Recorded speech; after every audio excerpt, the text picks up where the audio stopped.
Welcome, ladies and gentlemen. It is good to see you. Here we are. We are live for UFC 305. It is the panel brought to you by 138 MMA and his co-host, the Couch Warrior.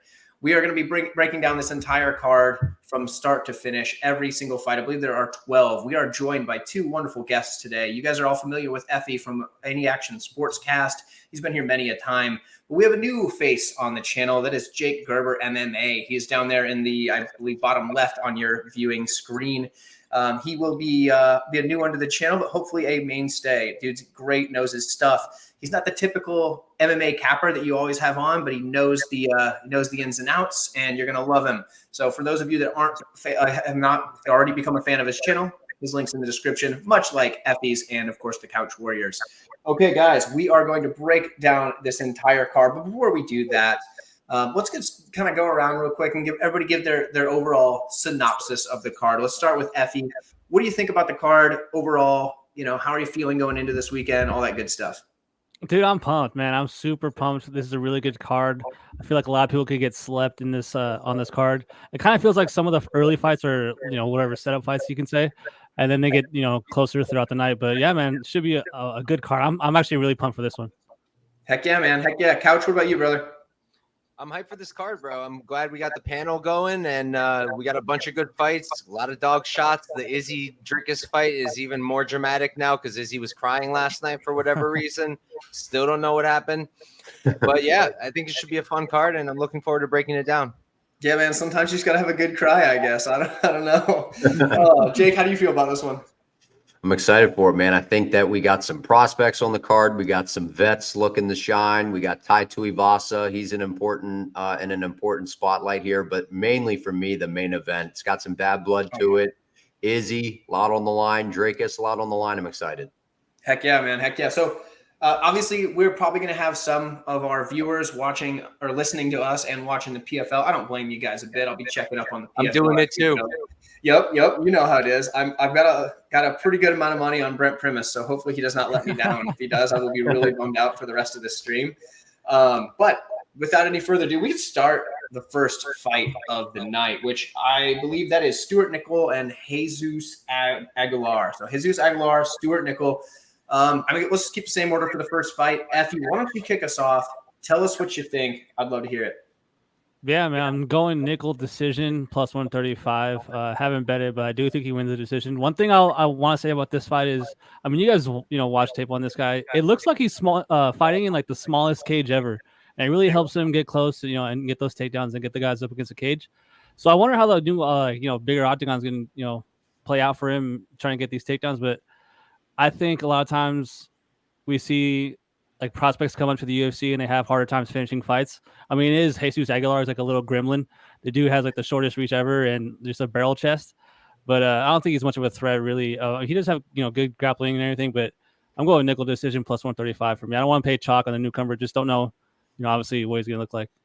Absolutely. And that's something I hadn't even thought about was like the fact that the cage he had been fighting in was tiny. I don't know why that didn't even register, but I hadn't even thought about that. So that's a good point. Mike, how are you feeling on this one?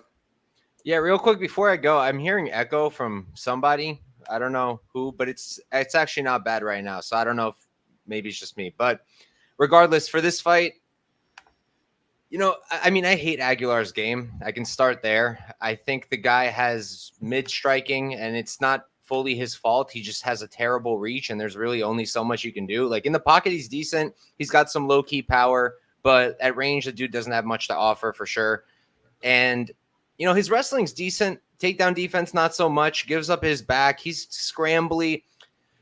He's a decent underdog in certain spots. Not someone I run to back.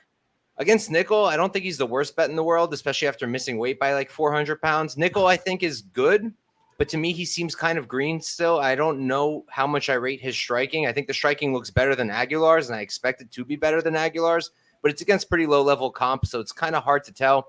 And then his wrestling seems pretty good, but his neck's kind of out there, so I'm concerned Aguiar might snatch that up. And he does make a lot of stupid mistakes. He does some stupid things. He doesn't put his hooks in when he has a back for whatever reason, even though I saw he's like a jiu-jitsu coach, but he's not putting his hooks in. So I don't know. But I just feel like he should win the fight. I think it's probably by decision, by out grappling Aguilar and being a better striker, but I can really see him making a lot of errors and Aguilar being able to out scramble him and either stealing another decision or catching a sub. So I'm staying away from a money line. I'm looking at the fight goes. I might get there. I kind of want something a little closer to even money, but I might end up playing that. So, okay, I missed something. Who missed weight? Aguilar. Aguilar, Oh, really? like 2.5 pounds. 127. Wow, I didn't see that. Okay, well, that does change things a little bit. I mean, not a ton. Not really, but it's like, well, if you're a grappler, I mean, it's hard to take down somebody that's a thick boy. So, I mean, it makes a difference. But Jake, what do you think on this one?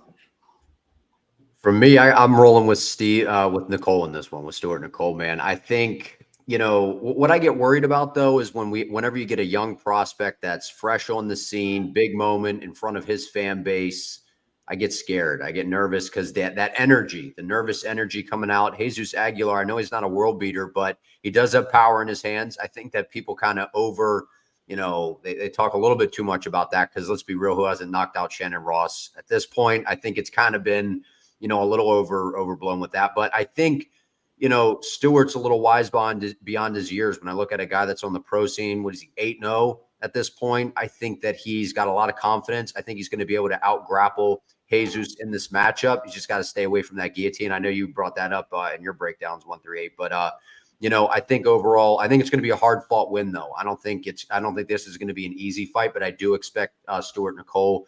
I'm thinking maybe Jesus takes a round here, but I'm going to give 2 rounds to Stuart. I think he's able to get it done in a hard-fought victory.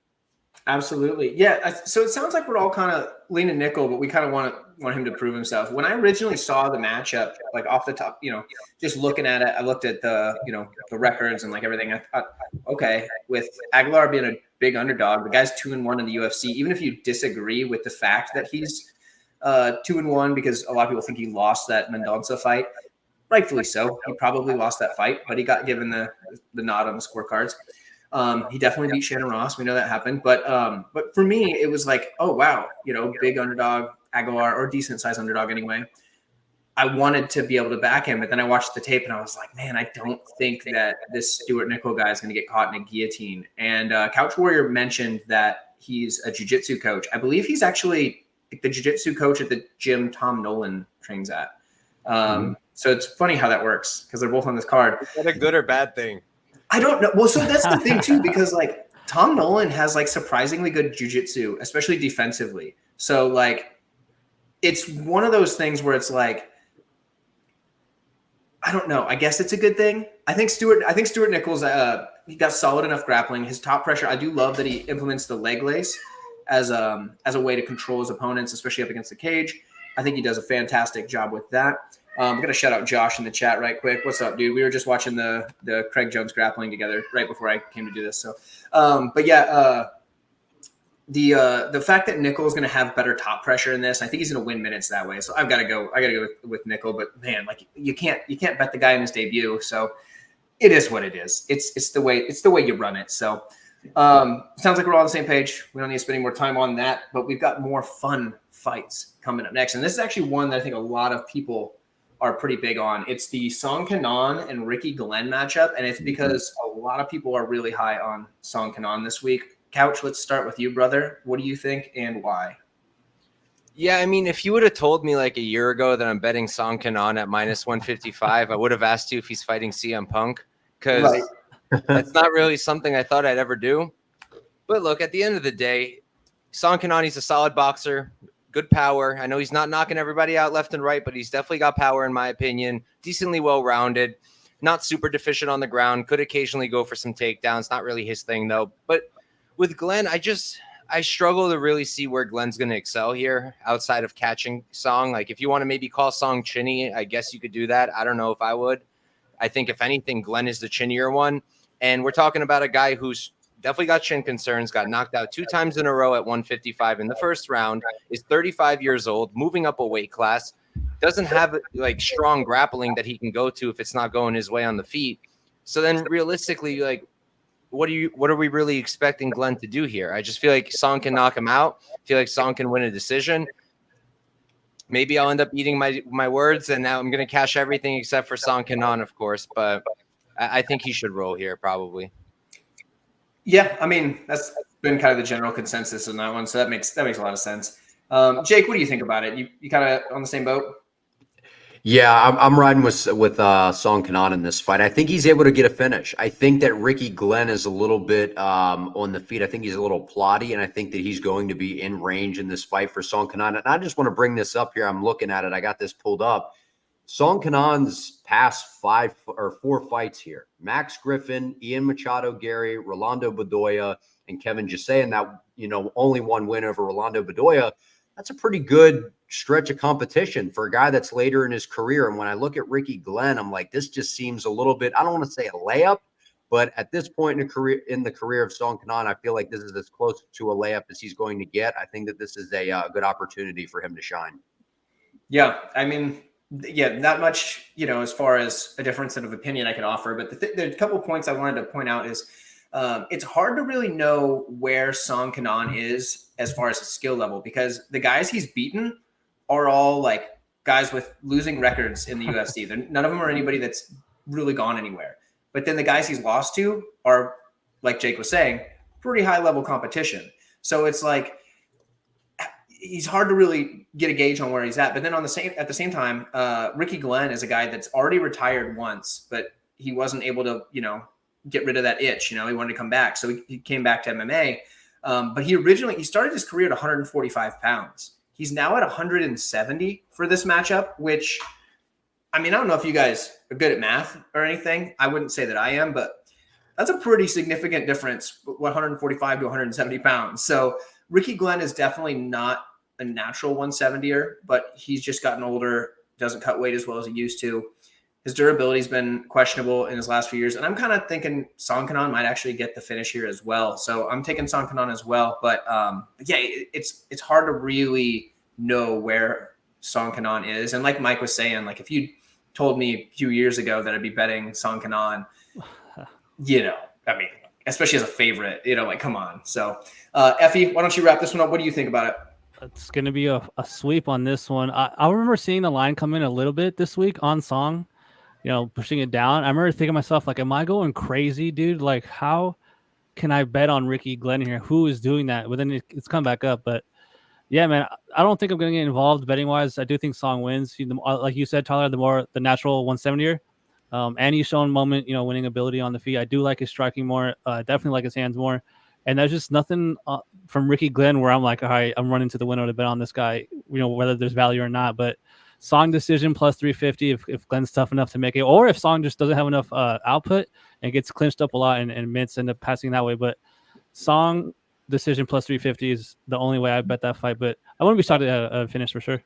Decision. Okay. Yeah, that's interesting. And I mean, the plus money is nice because, like, I think inside the distance when I saw it last was minus 120. So, I mean, if you're going for the number, you might as well go decision. And Ricky Glenn's tough, but like I said, like his chin's been getting worse, but Song Canan's not a world beater. So that makes sense. I don't mind that at all. We can move on to, okay. Well, next one we got is Tom Nolan taking on Alex Reyes. Jake, you can kick this one off. I'm sure that you've got a lot of really interesting stuff to say about this fight on two guys that are like ridiculous odds lines. So here we go.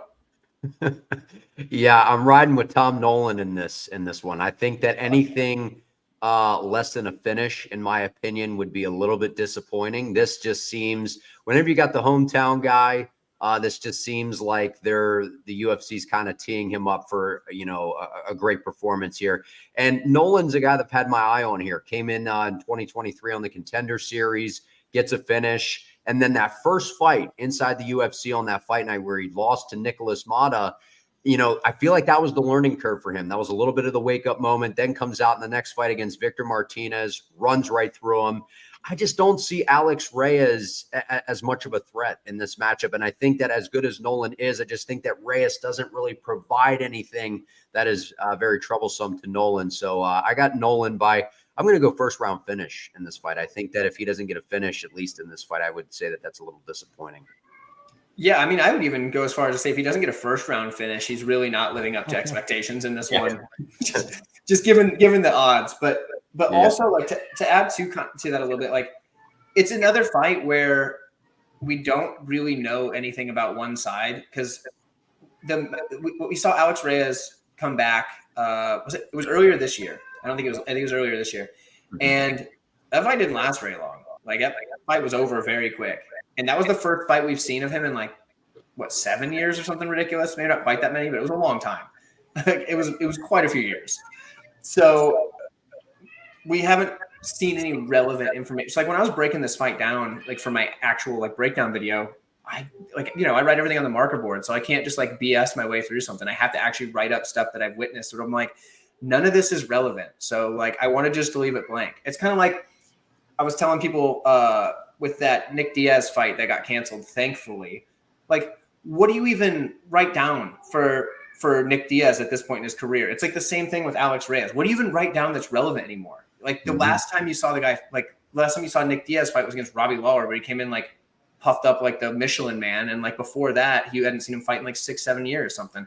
It's similar to Alex Reyes. Although he didn't come in looking like the Michelin Man, we just haven't seen anything from him. So it's such a mystery. But yeah, I mean, to beat a dead horse, Tom Nolan's probably going to win, probably first round finish, probably a knockout. Effie, what do you think? I agree, man. I was just thinking, like, when I did the tape, I was like, is Tom Nolan the worst minus 1,200 favorite ever? But then I know Maria Agapova was like a minus 2,000 against that little girl Dobson, and she lost. But both of them suck. So it's crazy, man. Minus 1,200, and we've seen him hurt before. Like him getting hurt by Victor Martinez was absolutely crazy. But this feels like a setup fight. Alex Reyes, dude, you want to talk about someone that you just want to not bet on? I mean, god dang. Like you said, like a lot of the information is pretty irrelevant. The guy's inactivity is a huge red flag. It's hard to draw, a lot of conclusions from that. But yeah, Tom Nolan, I'm going round 2. I think he is bad enough to not finish it in the first round. So yeah, I'm going plus 300 round 2, Tom Nolan. There you go. Also, like with Alex Reyes, like he wasn't just out because he just wanted to be out. Like he had like a pretty severe illness. So it's not like he was like training this whole time. So there's even that. But dude, if you're minus 12, if your opponent's minus 1,200, like you shouldn't be in the UFC. Like that fight shouldn't be happening, But we've seen crazier upsets though. I mean, how big of a underdog was Holly Holm when she knocked out Ronda Rousey? I mean, right? Or if you go to Bellator, I guess it was. Didn't Pat Downey lose to like Christian Eccles or something like that? It was like a ridiculous favorite. He was like minus like 1,500 or something. Yeah. So I mean, it happens sometimes. But it is what it is. Mike, what do you think on this one? I mean, what is there really to say? I'm not going to even lie. Like I didn't spend much time on this fight at all. I wanted to pull up Alex Reyes' record because I was trying to remember if he've ever knocked anybody out. Because I mean, look. Victor Martinez had no business being in the UFC whatsoever, and he dropped our guy Nolan over here. Nolan seems chinny, stands a bit tall, decent striker. Do we really know much about his cardio? Not really. I don't really know much about his grappling from what I've seen. And Reyes, back in the day, again, this is old tape, but he has an ability to grapple. Who the hell knows? Like, you can't be – if you're playing Tom Nolan, like, God help you. I know I can't, but – I guess the only thing I would think about is maybe like a fight starts round 2 at plus money. I think I saw plus 140. Just go against the grain a little bit. I'm not convinced he's going to put him out in the first round just because Mike Perry and what's his face and Campbell did it. Maybe he can, but I don't really think he's all that great either. So I'm probably just passing. I think it was Paul Shaughnessy that was saying like Alex Reyes by sub was like plus 3,600 or something. And he was I'd be interested.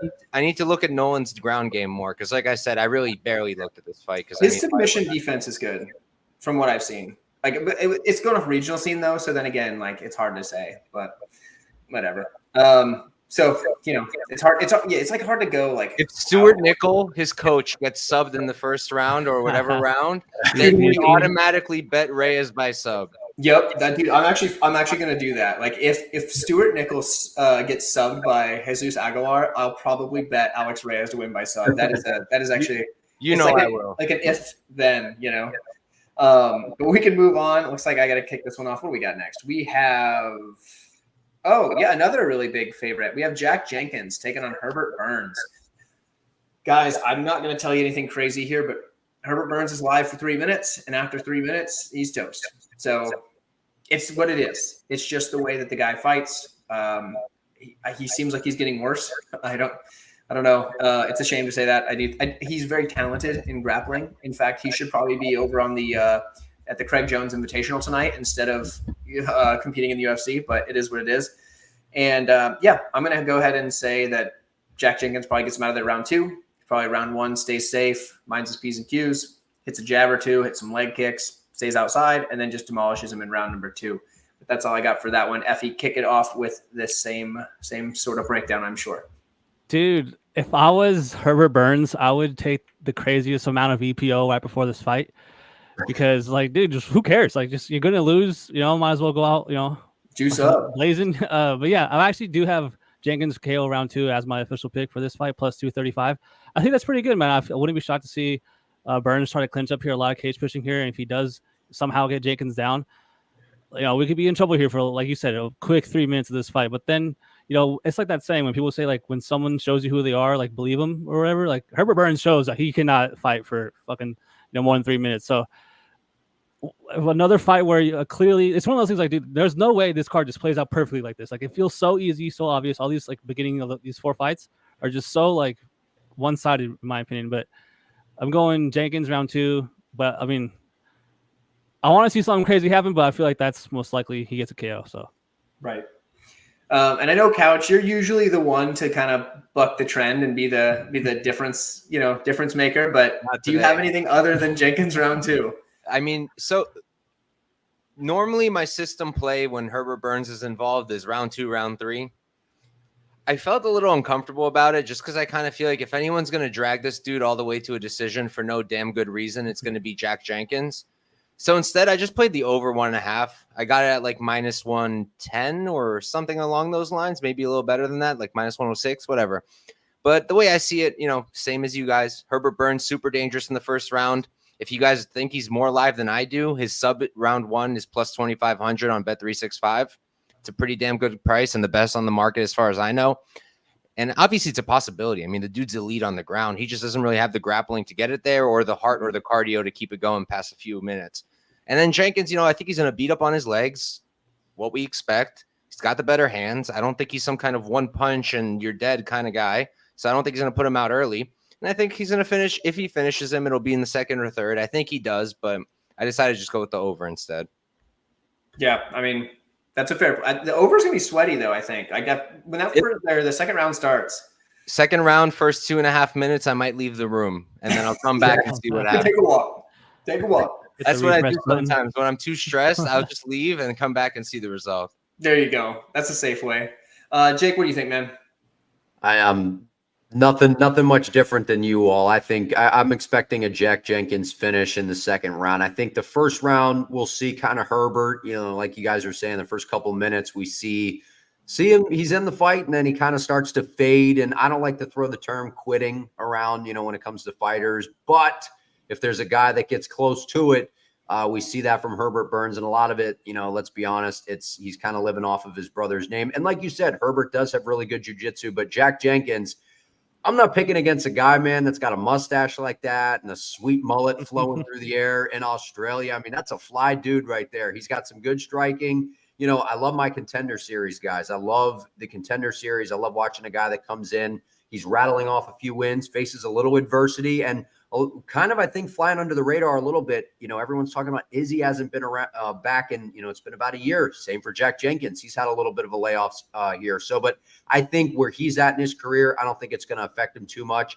I think he's going to come in amped up, and I'm along with you guys here. Second round finish. Absolutely. All right. Well, I'm glad we're all in agreement there. Wouldn't it be something, though, if like first round Jack Jenkins and he just screws up everybody's bets? Yeah. Jack Jenkins gets him out of there at round 1 and just messes everyone up. No, that would suck. That would suck a lot. But we are flying through these fights, actually, guys. And I think a lot of our chat is out to hang out on Friday night. So it's been a quick one. So we're killing it. We're crushing it on time. Casey O'Neill and Luana Santos is next. And I mean, here we go, Effie. Let's kick it off. Let's hear it. This is a competitive one, though. Dude, this is like our first really legit fight, in my opinion. I thought I was going to end up on Casey O'Neill here. I've been relatively low on Santos, in her UFC run. I picked and I bet a half unit on Agapova just because I had questions of Santos's, cardio. and I was just freaking ice cold this year. But I've seen Santos judo throw girls and then end up on bottom. That's bad in my opinion. That's really bad. But her striking is legit. I am a believer. I've seen the light.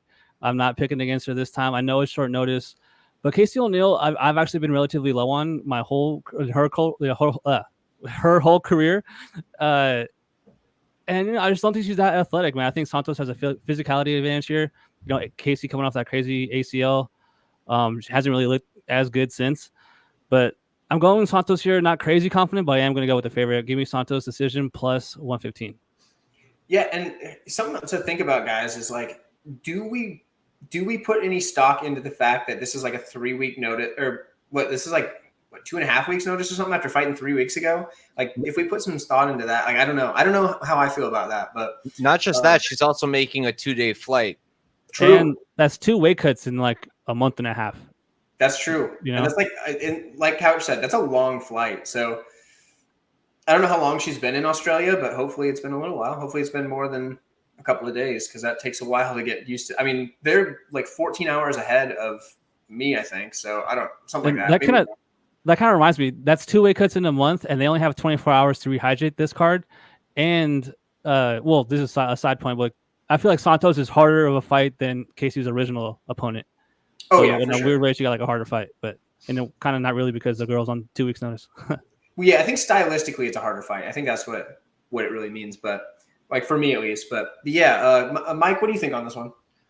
This wasn't a hard click for me. Casey plus 136 for a unit.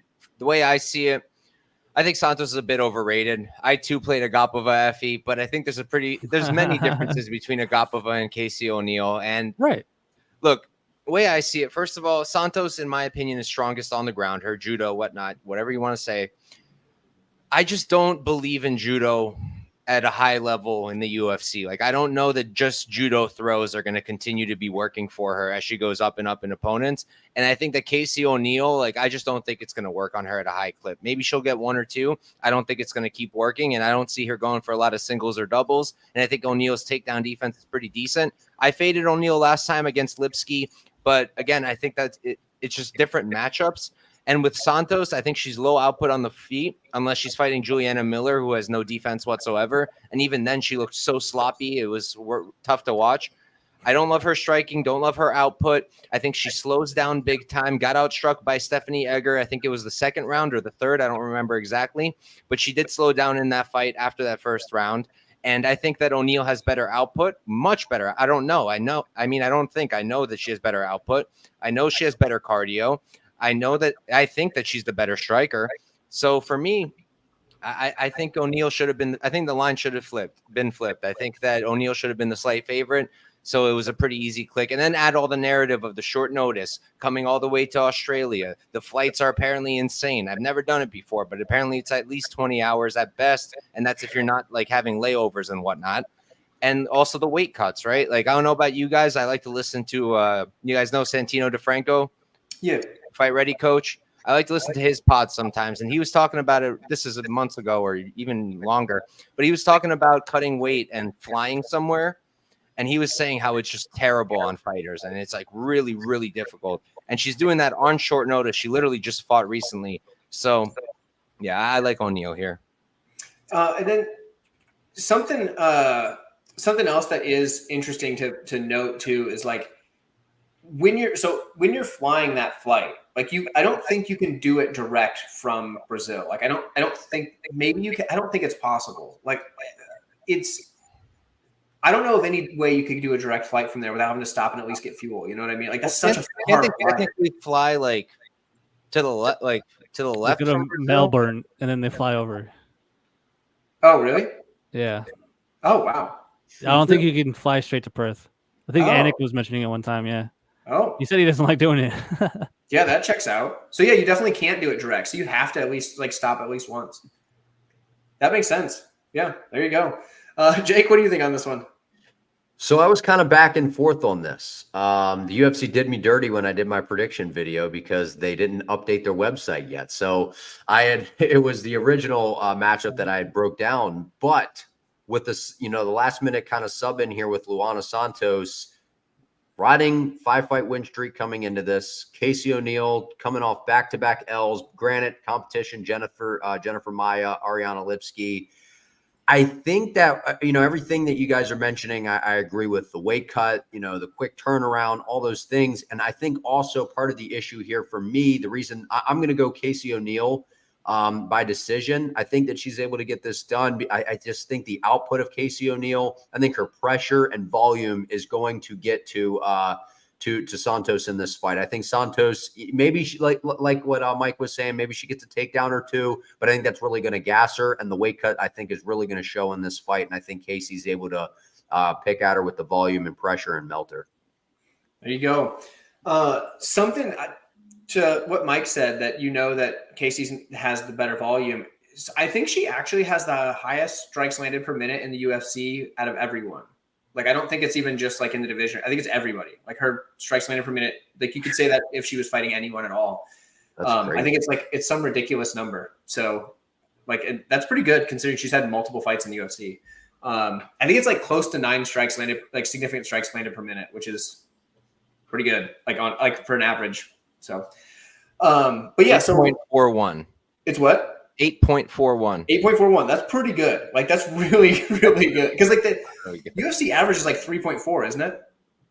Probably around there. I wouldn't know, but I would assume something like that. So if the average is 3.4, she's more than doubling the average. She does have the record. Yep. Yeah, I was gonna say she has to. She does, and then Victor Henry's in second place. I can see that. That makes a lot of sense, actually. But yeah, her output is ridiculous. So nobody's gonna outland her.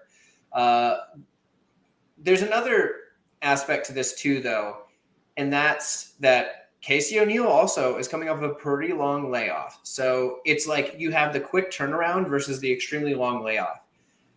And I was talking to Pink Floyd, often in the chat. Don't know where he's at tonight, but I was talking to him on Twitter because you know how he loves his women's MMA, and we got to talking about this matchup, and he was saying how, Santos was turning around quick, and but she didn't take any damage, this, that, and the other.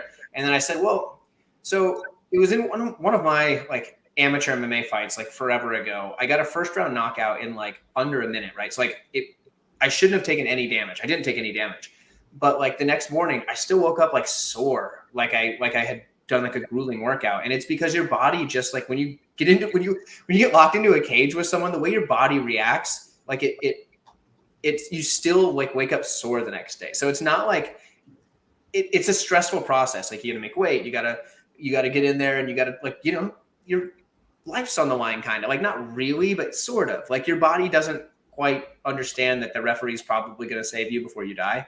So like, it's one of those things that it's like hard to explain, but you still get fatigued from winning a fight effortlessly, which is weird. It's so weird. So for Santos, I'm sure she had a little bit of like, okay, well, take a couple weeks or take a week. Maybe not, she couldn't have taken a couple weeks. Take a week and then, do what you got to do.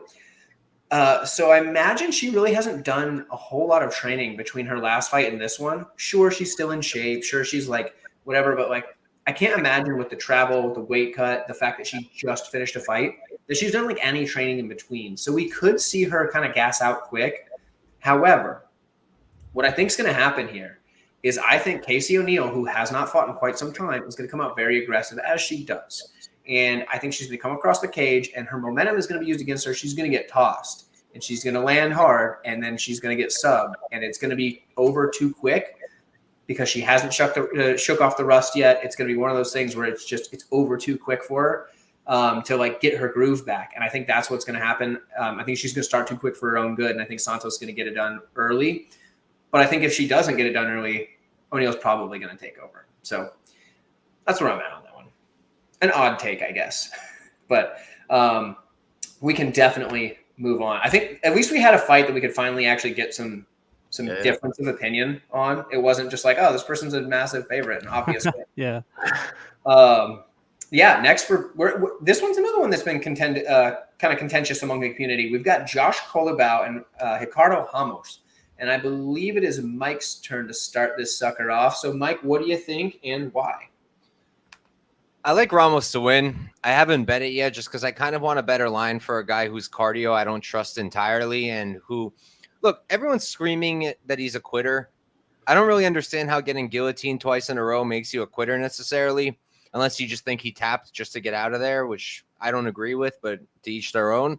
It's because guillotines don't work. Yeah, I mean, I don't think he's a quitter, but way I see it, on the feet, it's close. I think Culibao is better with the hands. I think that's pretty clear. His combinations are really nice. They used to be hard on the guy, but I actually think he's a great striker. Goes to the body well. But I don't think Ramos is like really outmatched on the feet. I think he's also a good striker, maybe a little bit different, more kicks, more spinning stuff, more knees and elbows. But that's a good thing. I like that. I like variety. I don't love the spinning stuff. I kind of hate it. I hate when guys do that. I don't think it's really effective. Maybe once in a while, like when Holloway threw it and busted Gaethje's nose, like the beautiful poster behind Jake over there. But I don't like it. That said, I think that it's competitive on the feet. I actually edged the power to Ramos. So I think if anyone's going to get a big moment or a knockout, I think it's more likely Ramos than Culibao unless it's attritional. And then Culibao clearly doesn't have the best takedown defense. It doesn't take a genius to see it. Danny Silva, God bless him, great fighter, really aggressive, good striker, but he's not really a wrestler by any means, and he was taking him down pretty easily. And Ramos has good takedown defense. On top of that, you got Culibao when he's getting up. I mean, he gives up his back like that's what his job is. And Ramos has great jiu-jitsu. He will take that back. I don't know if he's going to sub him. I know he's going to threaten it. So for me, you got a guy who's the underdog, who's got the grappling upside, who's got a clear path, and can compete on the feet too. Wouldn't be out of luck if this was a striking match. I got to go with Ramos. I mean, fair enough. Jake, how about you, man? I'm going to go Culibao in this one. So I think this is a close fight. This wasn't an easy pick for me, you know. And as I'm going back looking at the tape, one of the things that I tried to make sure I wasn't doing was getting caught in the when you have a fighter that you kind of see some things you like and they lose to somebody that you're seeing now, like Lerone Murphy. Lerone Murphy's looked, sensational, and you see Culibao in there going to a decision with him, and you're like, man, he's having some good moments in there, and it's like he should go through Ricardo Ramos. But then you watch the tape, and you're like, Ricardo Ramos, he's got some decent kicks. His striking, I think, is coming along. He's got some good submissions. But I think that Culibao is going to win in terms of the volume. I think that his hands are going to be a little bit busier, and he's going to be able to win on the judges' scorecards in that aspect. But again, I think it's a close fight. I think it's a good fight. I'm going to go Culibao by decision. Yeah, I tend to agree mostly on that one as well. I think so. I took Culibao, and it's not because I think he's necessarily the better fighter. I think he's a more consistent fighter, and I think he's going to be able to put together, the consistent effort that you expect from him. Whereas Ramos, you don't really know, and it's much like we said for Santos, Ramos is flying across the world too. And do I think he can put together a consistent effort in a place that he's had to fly for over 24 hours to get to? Probably not if he's not putting together consistent efforts anywhere else. So it's like, okay, I do think he's a live dog. The guy can, knock anybody out with one of those spinning elbows or whatever. I mean, like he's got 2 of those, which is ridiculous. I think him and Molly McCann are the only 2 people to ever have 2 back-to-back spinning elbows. Yeah. Oh, whoa, real quick. We've got to take a minute here. We've got Johnny Newquest in the chat dropping the $10 donation. My brother, is anyone getting a sub on the card? I believe I have a couple of people getting subs on this card. Alex Reyes. I already mentioned one in Luana Santos. I think she gets a quick sub early on. Did I think of any others prior? There were no others prior, but we will. That actually might be my only one I have as a sub. That is. Or actually, just kidding. I have one other one. We'll get to it in a little bit. I have one other one later on in the card, but I don't want to spoil the pick yet, John. So does anybody else see any obvious submissions standing out to them on this card? I don't know about obvious, but I can make an argument for like the first 5 out of 6. I mean, that's fair. I think Aguiar could sub Nickel. I think Reyes could sub Nolan because who the hell knows? I think Burns can 100% sub Jenkins. I think Santos, I don't think it's likely, but I think she can do it. And I think Ramos can sub Ramos. Yeah, definitely. Ramos could definitely get a sub here. I think if either of these guys is live to get a sub, it's Ramos. I think Culibao has, 1 submission win in his career, and it was like 2 fights ago. But yeah, other than that, he's never gotten a submission win as far as I know. But the dude can grapple, so it's not like he couldn't sub him. I just don't think it's likely. Is someone's cat meowing? Oh yeah, so I'm at my girlfriend's place, and her cat's like right here next to me. There's two of them, and I was just trying to figure out if it's mine or not. So I'm glad. Oh no, it's it's these here. They're if you've noticed my camera shaking, it's because they keep jumping on the damn table and shaking the camera. So, because I'm just on a laptop with They clearly have bets to make, dude. Why are you not working with them? Dude, I've been trying, but they don't speak English super well, so it's like hard to get it going. But they do well. They've appeared on the stream a few times, and who knows, before this is over, they might hop on my lap. We'll see. But yeah, John, hopefully that sort of answered your question, but stick around the chat. We will definitely get back to that and get you some more because Primus won, by the way, Tyler. What's up? Primus won. Nice. Oh my gosh, yes. Very dominantly. I kept refreshing the page and like it wasn't coming up, and I was like, man, PFL's pacing's terrible. I had the fights open. He was cooking him the whole time. Oh my goodness! I wish you would have said something sooner, dude. I'm sitting here, I'm literally sweating because I had. I think he was like -2,000 half the time. Dude, I was so confident in him to win, but at the same time, like when you have that much exposed on a guy, like you're like, what if he like breaks a leg? You know? I'm like, oh. I love Primus. Usually I bet him every time, but his striking's so ass, so I stayed away this time. It doesn't matter how bad his striking is the thing. He's just such a dog, dude. Like Brent Primus is the guy that like you can count on to go out there and just outdog people, even though he's 39 years old. Dude, that guy went to decision against a juiced up Usman Nurmagomedov. Like, are you kidding me? I actually bet him there. Yo, dude, right now on best fight on fightodds.io. If you look at the Brent Primus line on DraftKings, it's -100,000. Holy Jesus. Wow. It's obviously not a real line, but I've just never seen that number up there before. That's incredible. Yeah, I mean, I had a feeling he would just be able to take down Collard, like rinse and repeat, and just because Collard's takedown defense is exactly subpar. what he did. Yeah, and like even on the feet, Primus hits hard. Like he's not lost. So like I'm thankful that we got that win. I had a feeling we were going to. That makes me so freaking happy, dude. A weight has been lifted. All right, my cup runneth over. I had the over, so I was keeping track. There you go. Oh, okay, that is great to hear. Okay, what was I? Oh yeah, Collarbell's my pick. I don't need to beat a dead horse anymore. Effie, what do you think on this fight? Going Josh decision +185. I don't want to pay the juice on him because he does give up his back, like Mike said, dude. That's a big red flag, a huge bad habit to have. I do see a world where Ramos could shoot these takedowns and fail, get stuffed, but still end up in the clinch pushing for like a lot of this fight. But he's not, outmatched on the feet. I do like his kicks, like Jake said. And then I really agree with Mike's point about the low fight IQ with the spinning stuff, man. You put yourself out of position. It's like really the payoff isn't there, even though this guy's actually landed it. But you get my point. Like it's just something I don't want to get behind. But I do see it. Like I wouldn't be like shocked if Ramos wins this fight, but I don't want to pay juice on Culibao either. So I'd rather go with the +185 decision because I do think that he can get out grappled without getting finished, but then ultimately win a decision. Yeah, because that's the thing. Because like, it's hard to know, especially when you go to different countries too, if they're gonna favor damage or control. Everybody says, "Oh, it's damage over control. It's damage over control." But in reality, like in practice, sure, but in reality, that's not always the case. It depends where you're at. It depends what part of the world you're in. It depends what state you're in.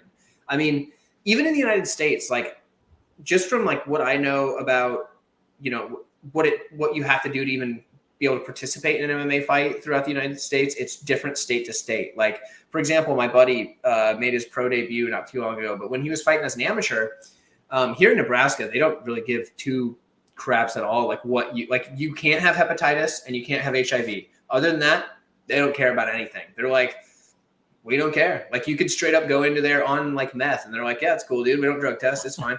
Like UFC will when they come through, but like, you don't have to do that. Like there's no like requirements for any drug testing. I know in some states there are. Some states you have to have all sorts of testing and stuff. And so like the athletic commissions are different vastly from state to state. So when you go country to country to decide whether or not they're going to favor on damage or control, I mean, that's just like, it's one of those things. And that's kind of like we, different states had like one hand down or two hands down for a while with the, like the knees to a ground opponent or whatever. It's just so, who knows? So like, say Ramos is able to take down Culibao and hold him down for 4 minutes of each round, but gets like busted up on the feet in the first minute of each round.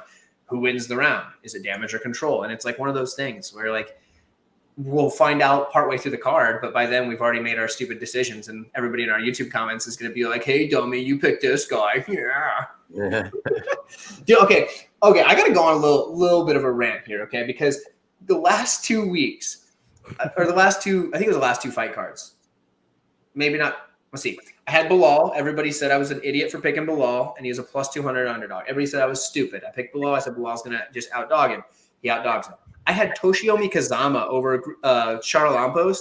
Everybody's darling was Charles Lampos. Everybody in my comments was telling me how stupid I was, how I clearly don't do tape, all this stuff. I love that one. That one's one of my favorite ones. Do you even tape, bro? Dude, that's all they kept saying, like, do you even tape?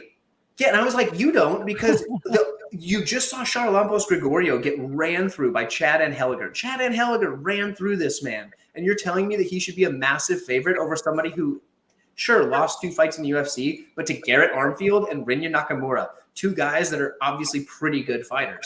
And it's just the craziest stuff, man. And like, you have to be grateful for it, Tyler, because if there weren't people like that, you would have never gotten Kazama at plus 240. Dude, it's true, and I'm thankful for it. But like at the same time, what are you people talking? Like, you're so confident in something, and then when they get it wrong, it's so funny because their comments disappear immediately. So, everybody else, every time, dude. Because I go back and talk smack too. Because I want if I get a pick wrong because I'm stupid and like I'm just if I make a really bad pick and like everything I say is wrong, you can come back and tell me I'm an idiot. I don't mind. Like everybody was doing that when I picked Anton Ho at the Contender Series last week. I picked Anton Ho. I thought he wasn't even a stupid pick. He just got clipped. He did, but like I got the pick wrong. So everybody that came back and was like, "Oh, how's that pick now?" I'm like, "Yeah, dude, you were right. Like Kavanaugh knocked him out, and he looked fantastic. He knocked him dead. Like, he didn't get up for like minutes. So, like, I'll accept it when I'm wrong. In fact, I'm happy to accept it if I'm wrong. But if I get it right, and then you go delete your comment, you little coward, like whatever. Like I'm out here putting my face on the internet making picks, and you're just like hiding behind like an avatar. Like, let's go, dude. Like, dude, who was the guy that just beat Usman's brother? Gosh, Peterson, yeah. He was the first fight of the night, and I had picked him.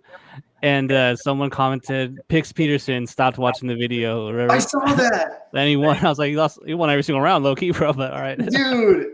Okay, so like I was rooting for Usman until I saw that comment on your video, and I was like, shit. Now I gotta root for Peterson because, dude, that's mess. Like these people, it's like so this week, there's a fight we're going to get to later that this week everybody's just drilling me in the comments for.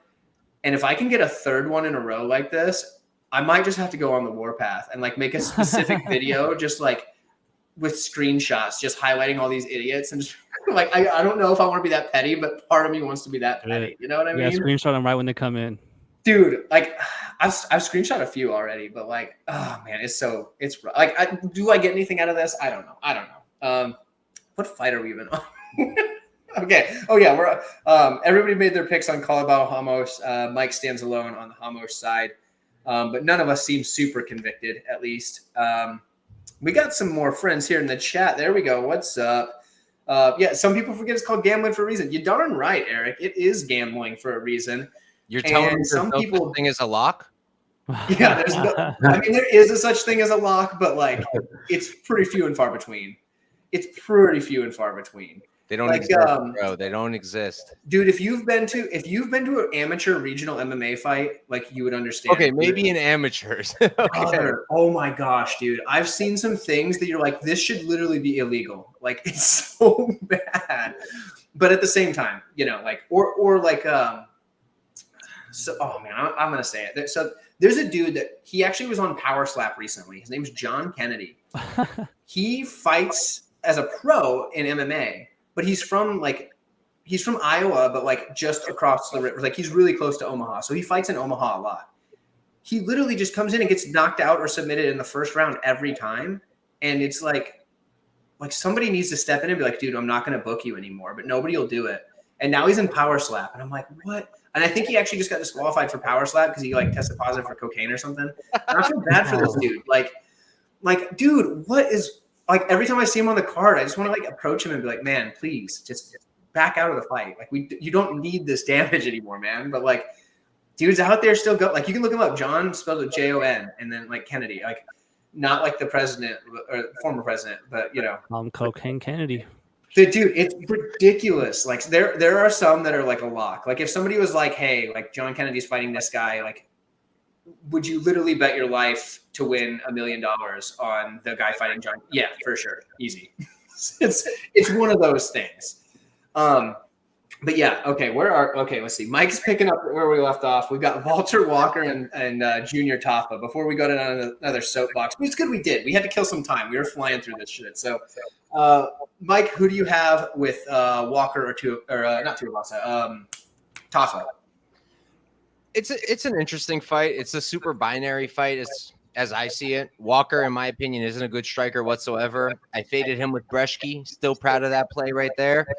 I think it was like plus 370 or something beautiful like that. But At least his striking is pretty poor. It's mostly an overhand right, very slow, very labory, very hittable.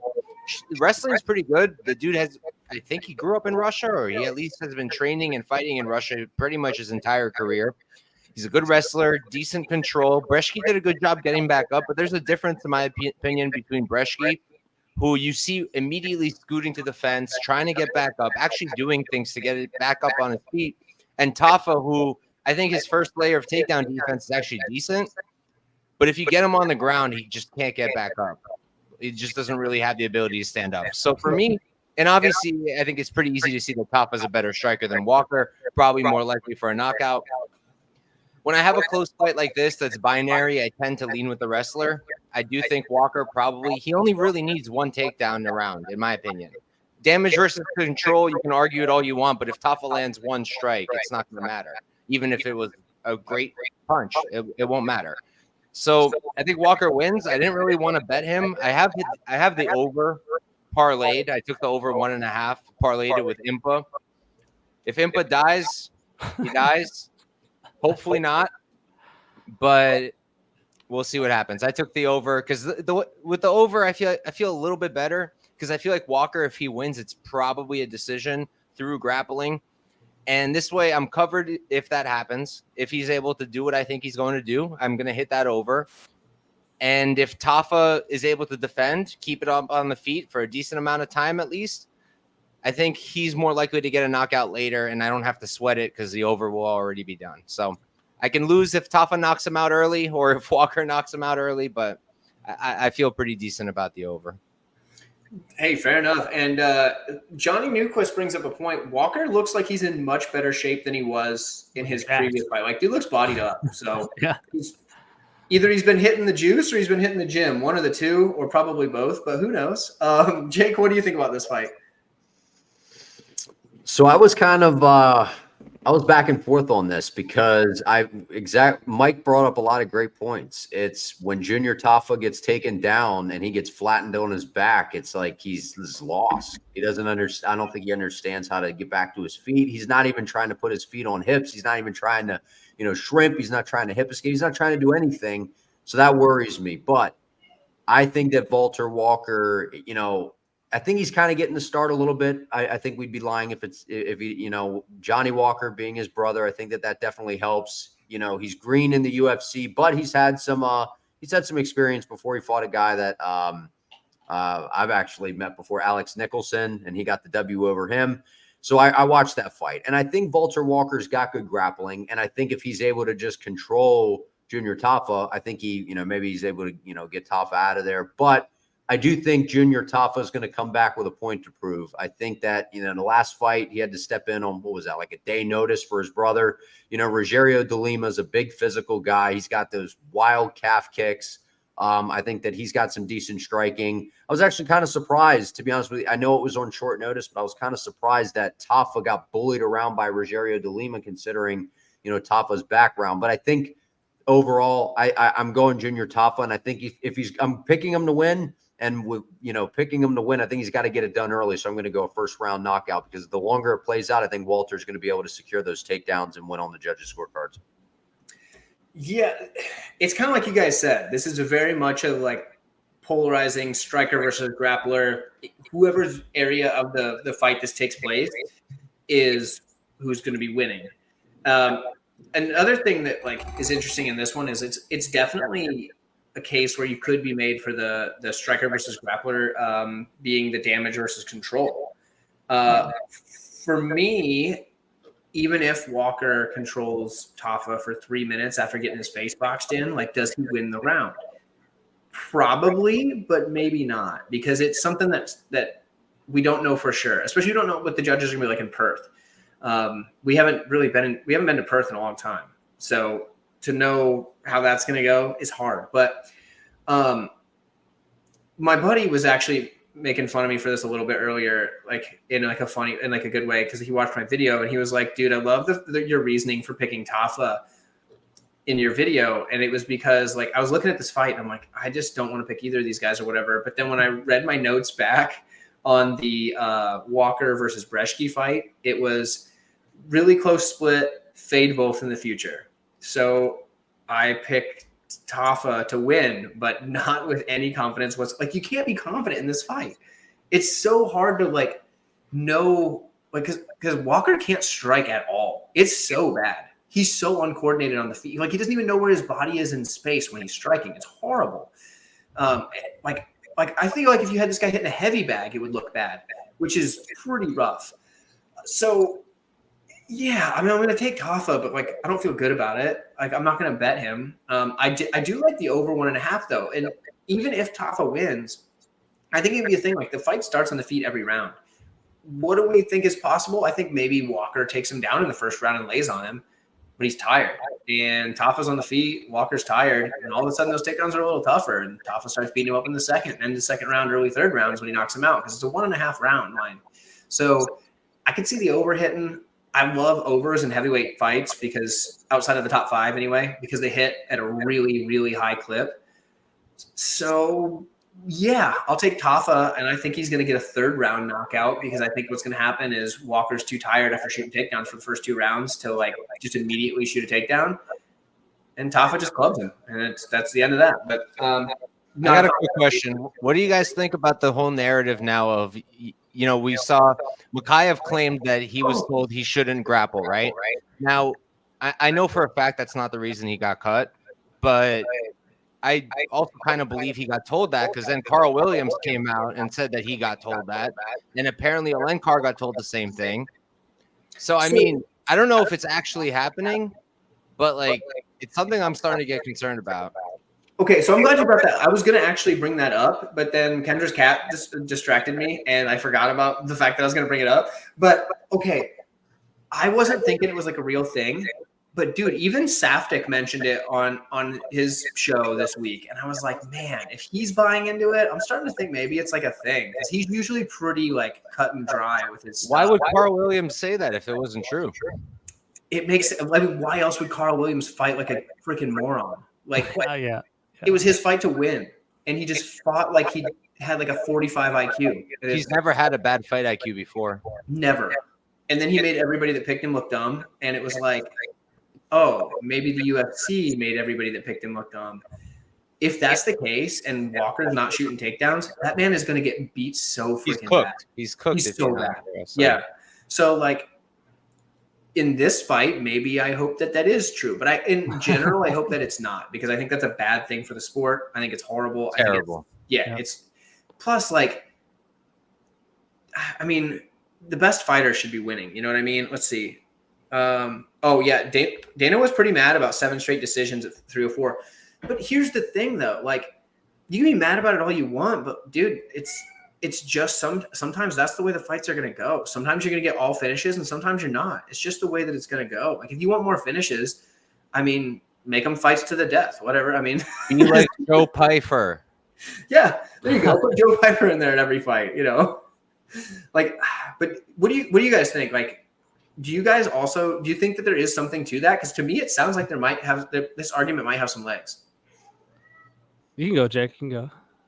Yeah, I don't know. The Mikhaev situation really was that's kind of where my antennas started to peak up, and then the Carl Williams, and I'm like, I don't know what's, you know. And I remember a coach told me a long time ago. He said, look, you know, the striking puts butts in seats, but grappling can win championships. And you know, I think that's a real, you know, there's, you know, some give and take with that, but I completely understand what he's saying. The UFC's talking about, you hear Dana out there, saying, well, who knows what we're going to be doing in terms of, the rights deals moving forward. Maybe we're doing something like the NFL, or we're going to be on all these different, platforms and programs. And what do? You kind of beef up the product by having a lot of viral knockouts, a lot of crazy moments. That's what sells. People don't want to watch, someone laying on top of someone. However, it's part of the sport. It's part of the sport. Learn how to defend a takedown, learn how to get back up. Like, that if that's what the guy's going to try to do to you, you should have an answer for it. So I don't think, obviously, I hope that that's not what's going on behind the scenes, but it's very hard to say that there's, or you don't really have much of an argument considering what has just happened with a couple fighters recently. You're muted. What do you think, Effie? Yeah, dude, I as far as believing it, I can see it with Carl Williams, man. It's just so crazy to me. Like, me, you, and all of us can like watch tape on a guy and be like, all right, well, this guy should definitely implement some wrestling. We're just random guys. Like, we're just random dudes. And for a professional athlete to not do that and go implement their easiest path to victory and get 2 checks instead of 1, I mean, I don't know, man. Like, the fact that he didn't do it was pretty shocking. But I can also believe that the matchmakers are saying that 100%. That's, they don't want to see the ultimate winning championship. They want to see the fighting champion. People want to see fights. Like, they want to, like you were saying, Jake, like, they want it to be exciting. But to me, that's what I like about the UFC and like better than boxing. You can use your legs. You can lose all your limbs. You have to, like you were saying, like, what happens if the guy shoots on you and now you have to get up? And like, it's just a whole different thing. That's why I like the UFC. That's why I'm a fan. And if they're doing this, man, that's terrible. But yeah, with this one, Tafa is going to cruise if that happens. This guy is like going to look minus 1,000. It'll be the easiest minus 125 of the whole year, if that's the case. But I will pick Walker because I really agree with what Mike said. Tafa is like a turtle that gets flipped on its shell, dude. Like, when he gets on his back, he just can't get up. Like, it's insane. When both of his shoulder blades are on the mat, he has no get up ability. It's absolutely wild. He needs to watch some Derek Lewis instructionals and just get up.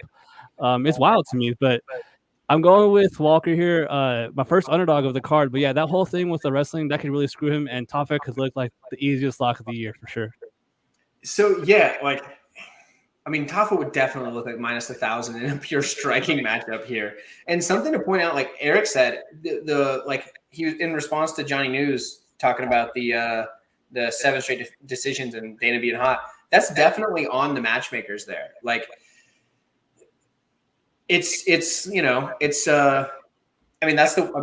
if the matchmakers are booking fights that are going to go to decision, that's what happens. I think that's another reason on this card you see a lot of these like setup fights, like Tom Nolan fighting, Alex Reyes, or like Jack Jenkins fighting Herbert Burns. You're getting these fights because the matchmakers realize it was their fault, but they don't want to put it on themselves, and instead they want to blame the fighters for using a smart game plan. Sounds like, Rabadanov got a huge KO. He cooked him in the second round. Sweet. I didn't think that guy could finish anything, but all right. I love it. Let's go. I had him in another ridiculous parlay that I probably shouldn't have made, so that's cool. I mean, he was safe, but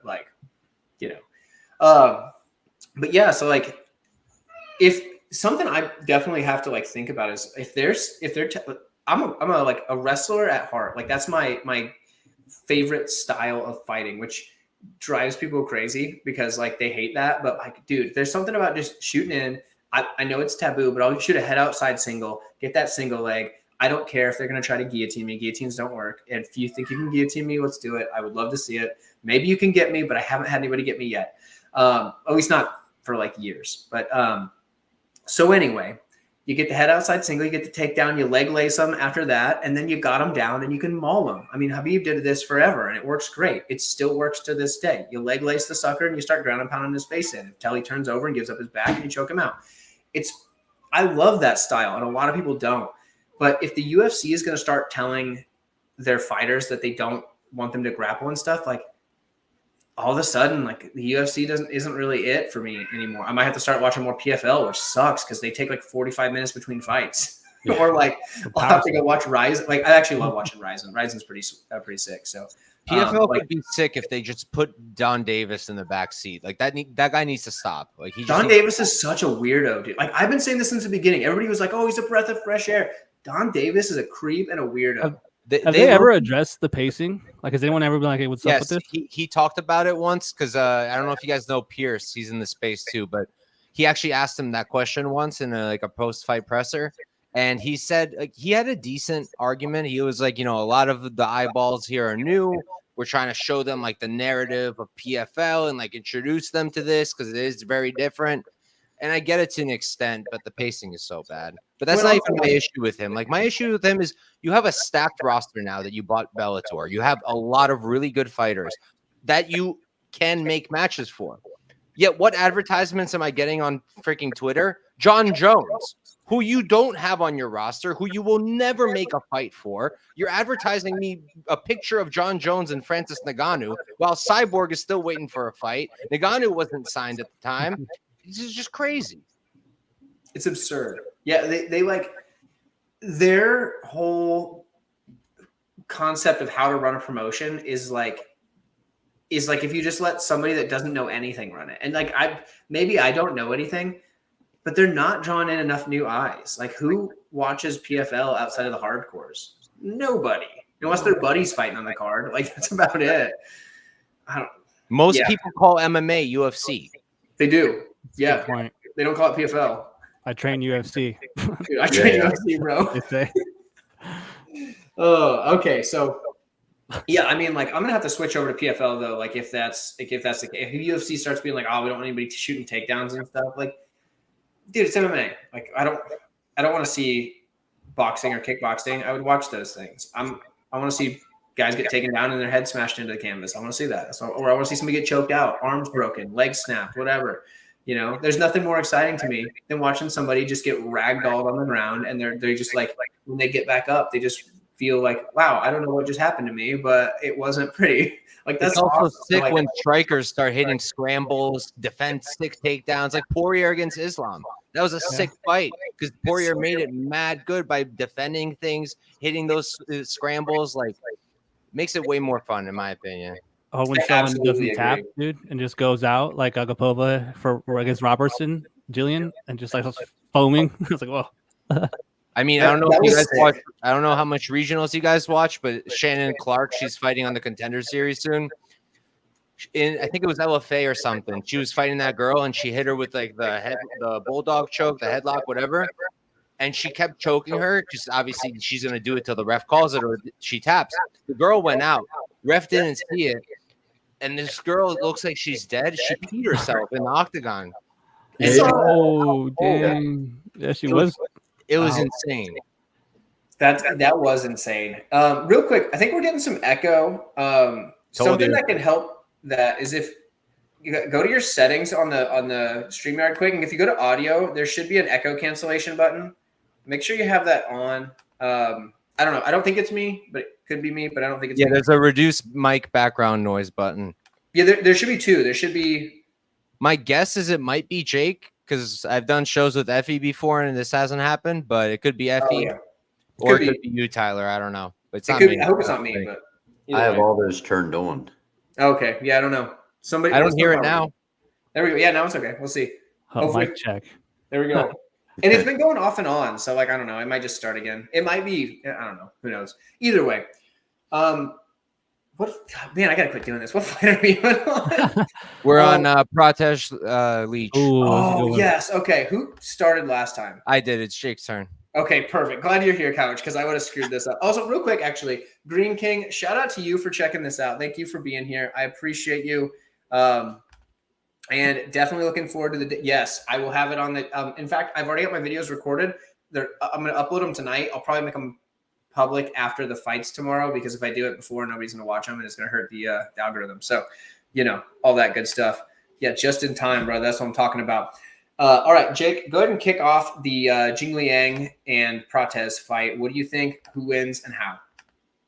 I got Carlos Prates getting this done. I think he gets this done, and I think I'm inside two. I'll say second round. I didn't really have an exact round prediction, but I predict him to definitely get a finish in this fight. Look, the Leech is coming off of quite a bit of a layoff, and I tweeted something out earlier. I was like, look, this man's aging in reverse. He's in fantastic shape coming into this fight. I know he's got a really good camp training over in South Florida over there with Henry Hooft and team, and he's got a good strength and conditioning team over there where Burns trains. I can't remember the name of that place, but they get guys in shape, man. So I don't think the Leech is one of those guys that's going to come in and look real rusty.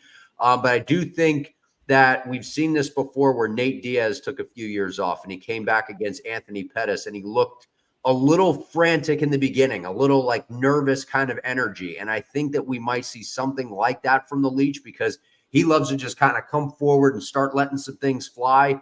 And I think that that's a little bit of a disaster against Carlos Prates, who's really finding his groove. I mean, he's on I don't know how many fights in a row here I'm looking, multiple fight win streak. And the last finish, the knee up the middle there on Raki was insane.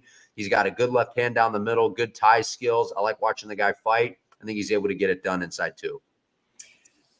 So this one is the one that everybody's giving me a hard time for. And here's the deal. Actually, real quick, I got to respond to that. Chael Sonnen is the GOAT of the UFC. I absolutely agree. That is my favorite fighter of all time. So Chael Sonnen is the man. But so I understand that Prates should be the favorite. He should be the favorite. It makes sense. Lee's coming off of like a 2-year layoff with spinal surgery. But here's the deal. Prates does not throw very much volume, and he has a horrible striking defense. He has like a 36% striking defense, and his volume is incredibly low. What is Li Jingliang good at? Coming forward and throwing volume and getting in your face and making it dirty. If anybody can push this guy into a place that he doesn't want to be, it's a guy like Li Jingliang. I'm not saying Li Jingliang should be the favorite, but I'm saying he was like plus 305 when I recorded my video. And that just seems criminal to me. I understand the layoff. It makes me think Prates is like, he's in a good spot.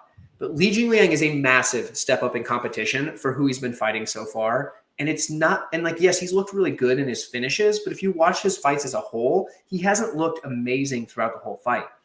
Even on the Contender Series, like, he was getting outlanded for a bit there by Mitch Ramirez. And Ramirez isn't like fantastic. He's good, but he's not fantastic. He's not Li Jingliang. So I'm going to take Li Jingliang. And if I get this one wrong, so be it. But like, I think it's just crazy how many people are like, so like, oh yeah, Prates is going to win for sure. He's going to knock out Li Jingliang. Li Jingliang has never been knocked out to my knowledge. I don't think he's ever been knocked out. Never. I'm not saying it can't happen. Everybody gets knocked out for the first time they get knocked out. That's how that works. If you get knocked out, it's the first time. But like, man, like the dude's tough as nails. The dude has incredible pressure, incredible volume. He can definitely mix in the grappling. Does he mix in the grappling? I don't know, but he sure can. I know he's more reluctant to do that. He wants to strike. But man, Li Jingliang at over plus 300, like, even playing the point spread feels good to me because I don't know that Prates gets him out of there. Plus, I mean, maybe Prates has a black lung and doesn't have good cardio. I mean, the guy's a smoker, right? I mean, like, who knows if he's got the black lung, I don't know. I don't know that to be for sure, but like, it's one of those things that like, I can't count out the Leech. And I think that he is in a spot where he could give a vet lesson to a guy that maybe needs a vet lesson. And, let's see, Green King down here saying he definitely thinks that it's going to be a scrap. That's good to hear. Lee's been out of the game for a spell. Yeah, definitely. He's going to want to get in there and throw hands for sure. Prates is going to want that too. This could be fight of the night. It absolutely could be.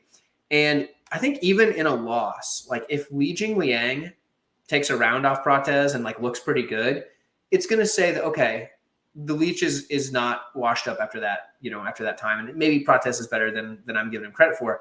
But like, I don't think that I just don't think we can write off the Leech. That's all I got. But I don't know. I don't blame anybody for picking Prates. He should be the favorite. But Effie, what do you think, man? Yeah, man. Basically, I'm really shocked by that line, man. I figured, like you said, Prates should be the rightful favorite, but I don't know about minus in the 300 or higher, man. That's pretty crazy to me. He was losing to Trevin Giles. He was getting outstruck by a police officer. I don't rate the Mitch Ramirez, win that highly because I've known Mitch since the regional scene. He fights here locally in Vegas on Tough Enough. I've seen him win. He looks good, but he's a 155er, and when I saw that Mitch got the shot on Contender Series and I saw who it was against, I was like, oh man, why they got to do my boy dirty? Like he's gonna get crushed, and he went out and lost. So, and then I think another hard fight after that. But my point is that like. There's reasons to not really be that impressed by Prates, man. Low output, like you said, hands are low. But man, fighting nerves are on fire. He does work the body really well. And he has power, man. His hands look like bricks. Like he has huge, enormous hands.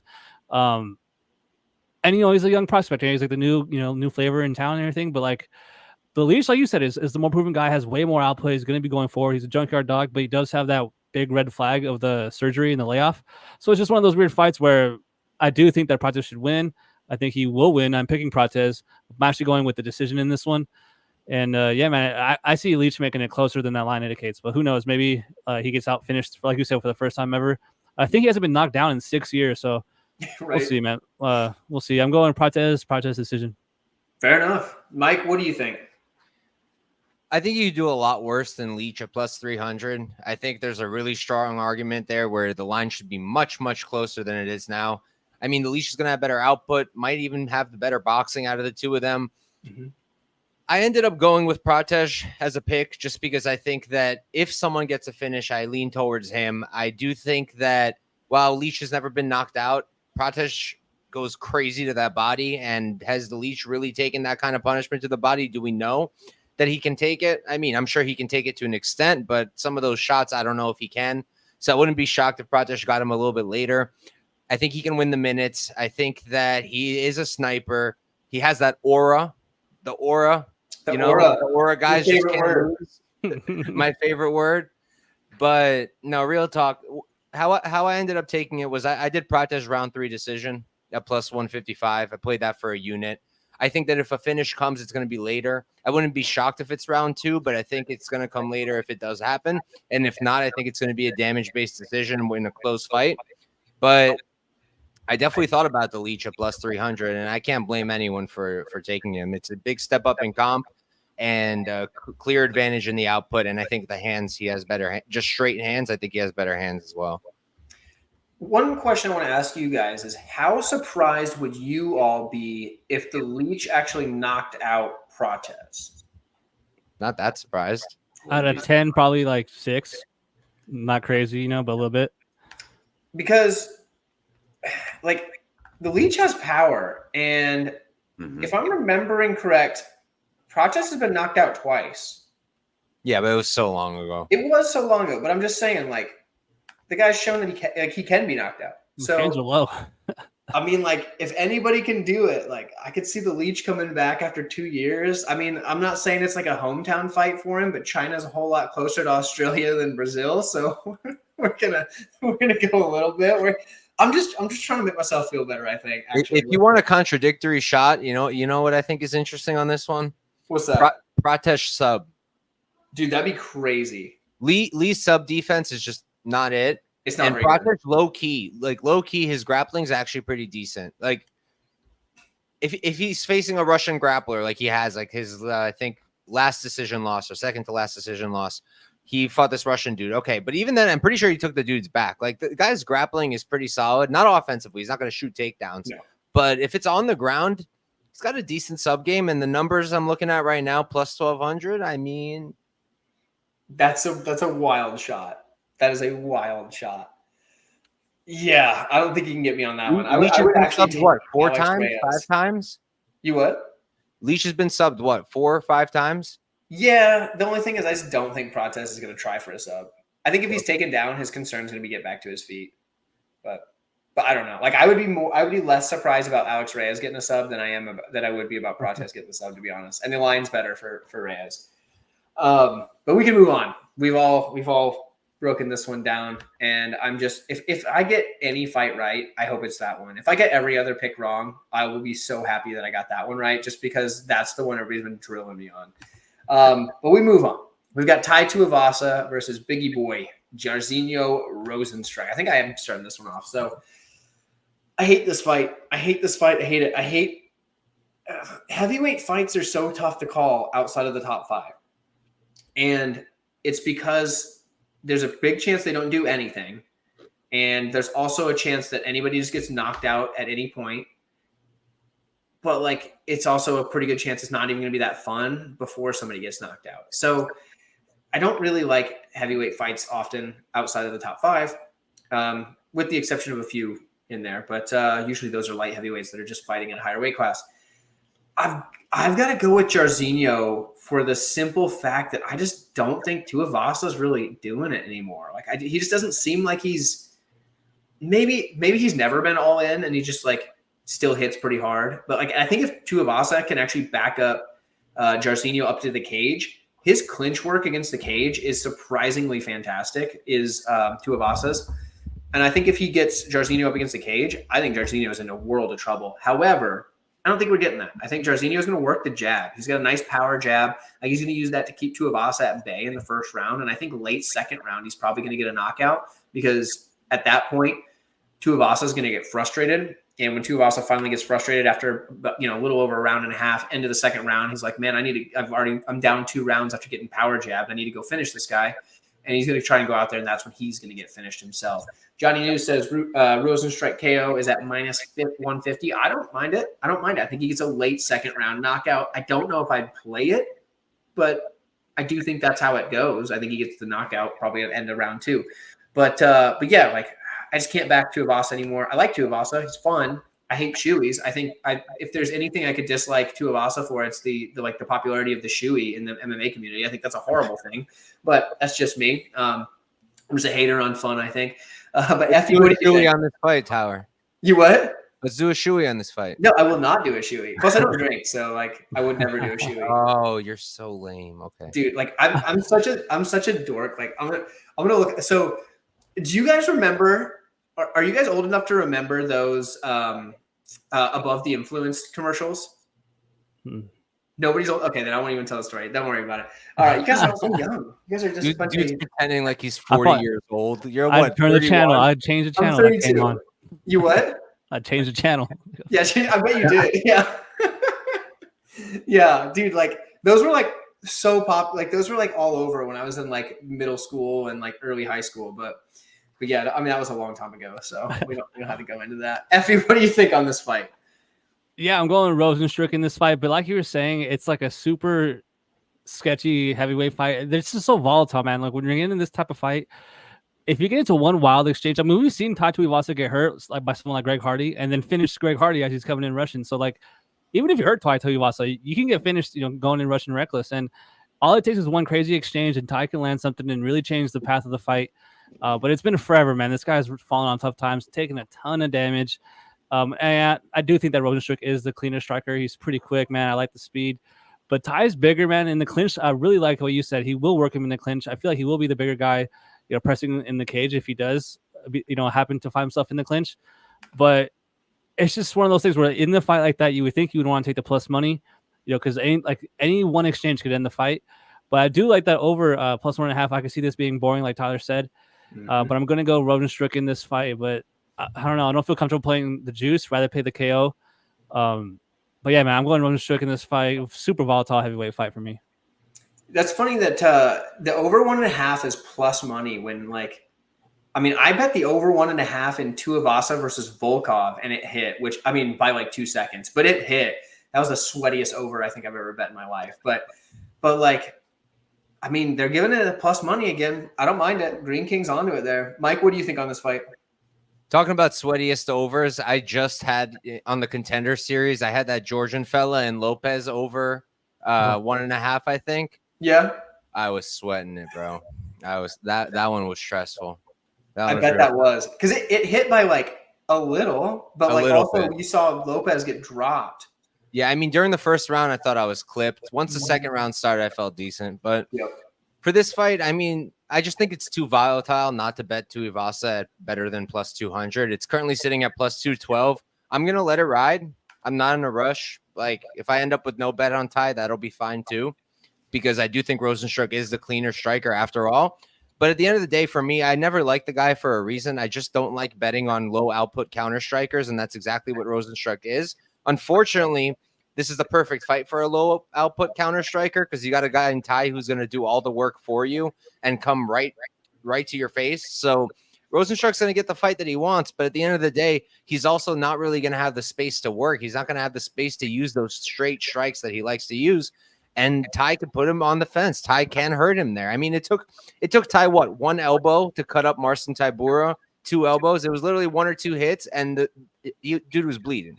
Tai hits like a train. He's a solid striker. I don't like the fact that it seems like he just doesn't train at all. That's concerning to say the least.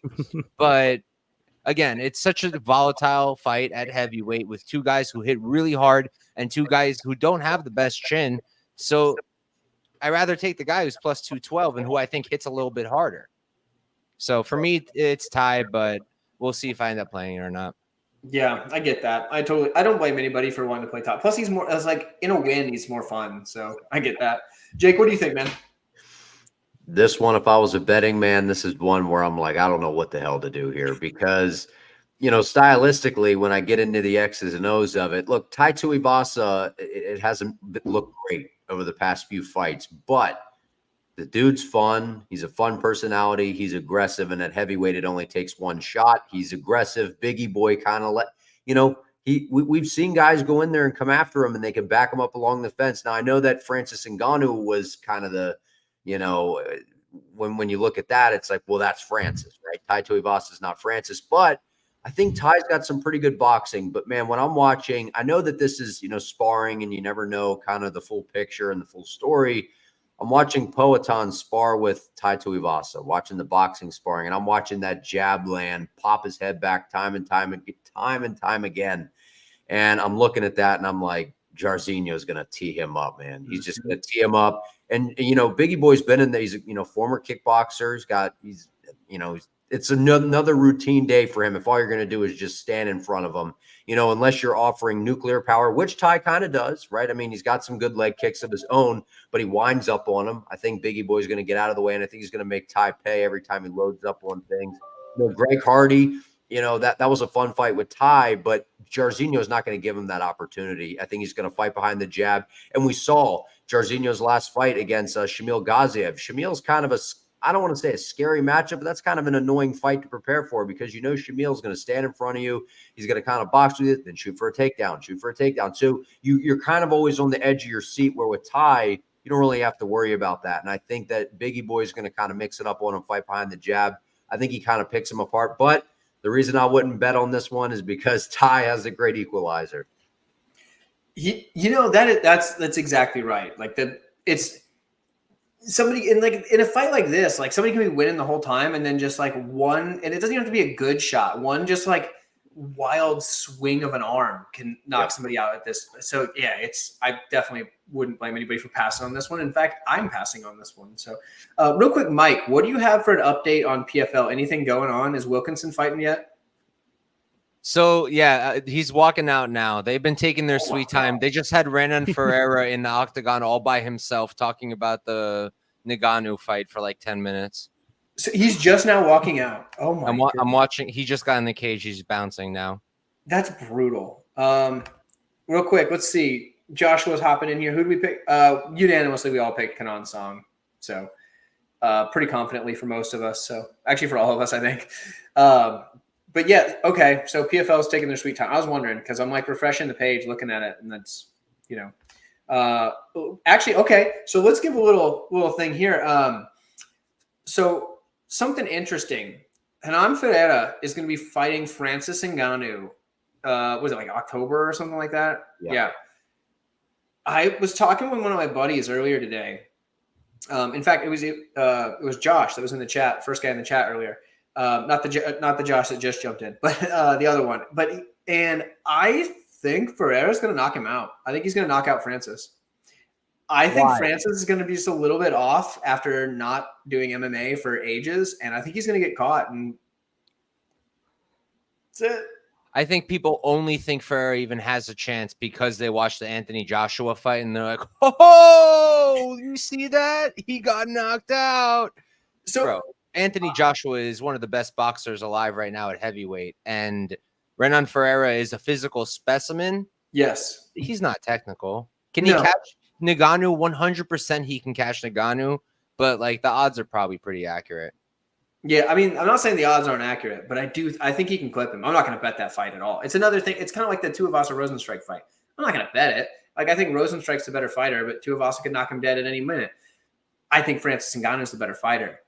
But if anybody's going to knock somebody dead, it's Renan Ferreira.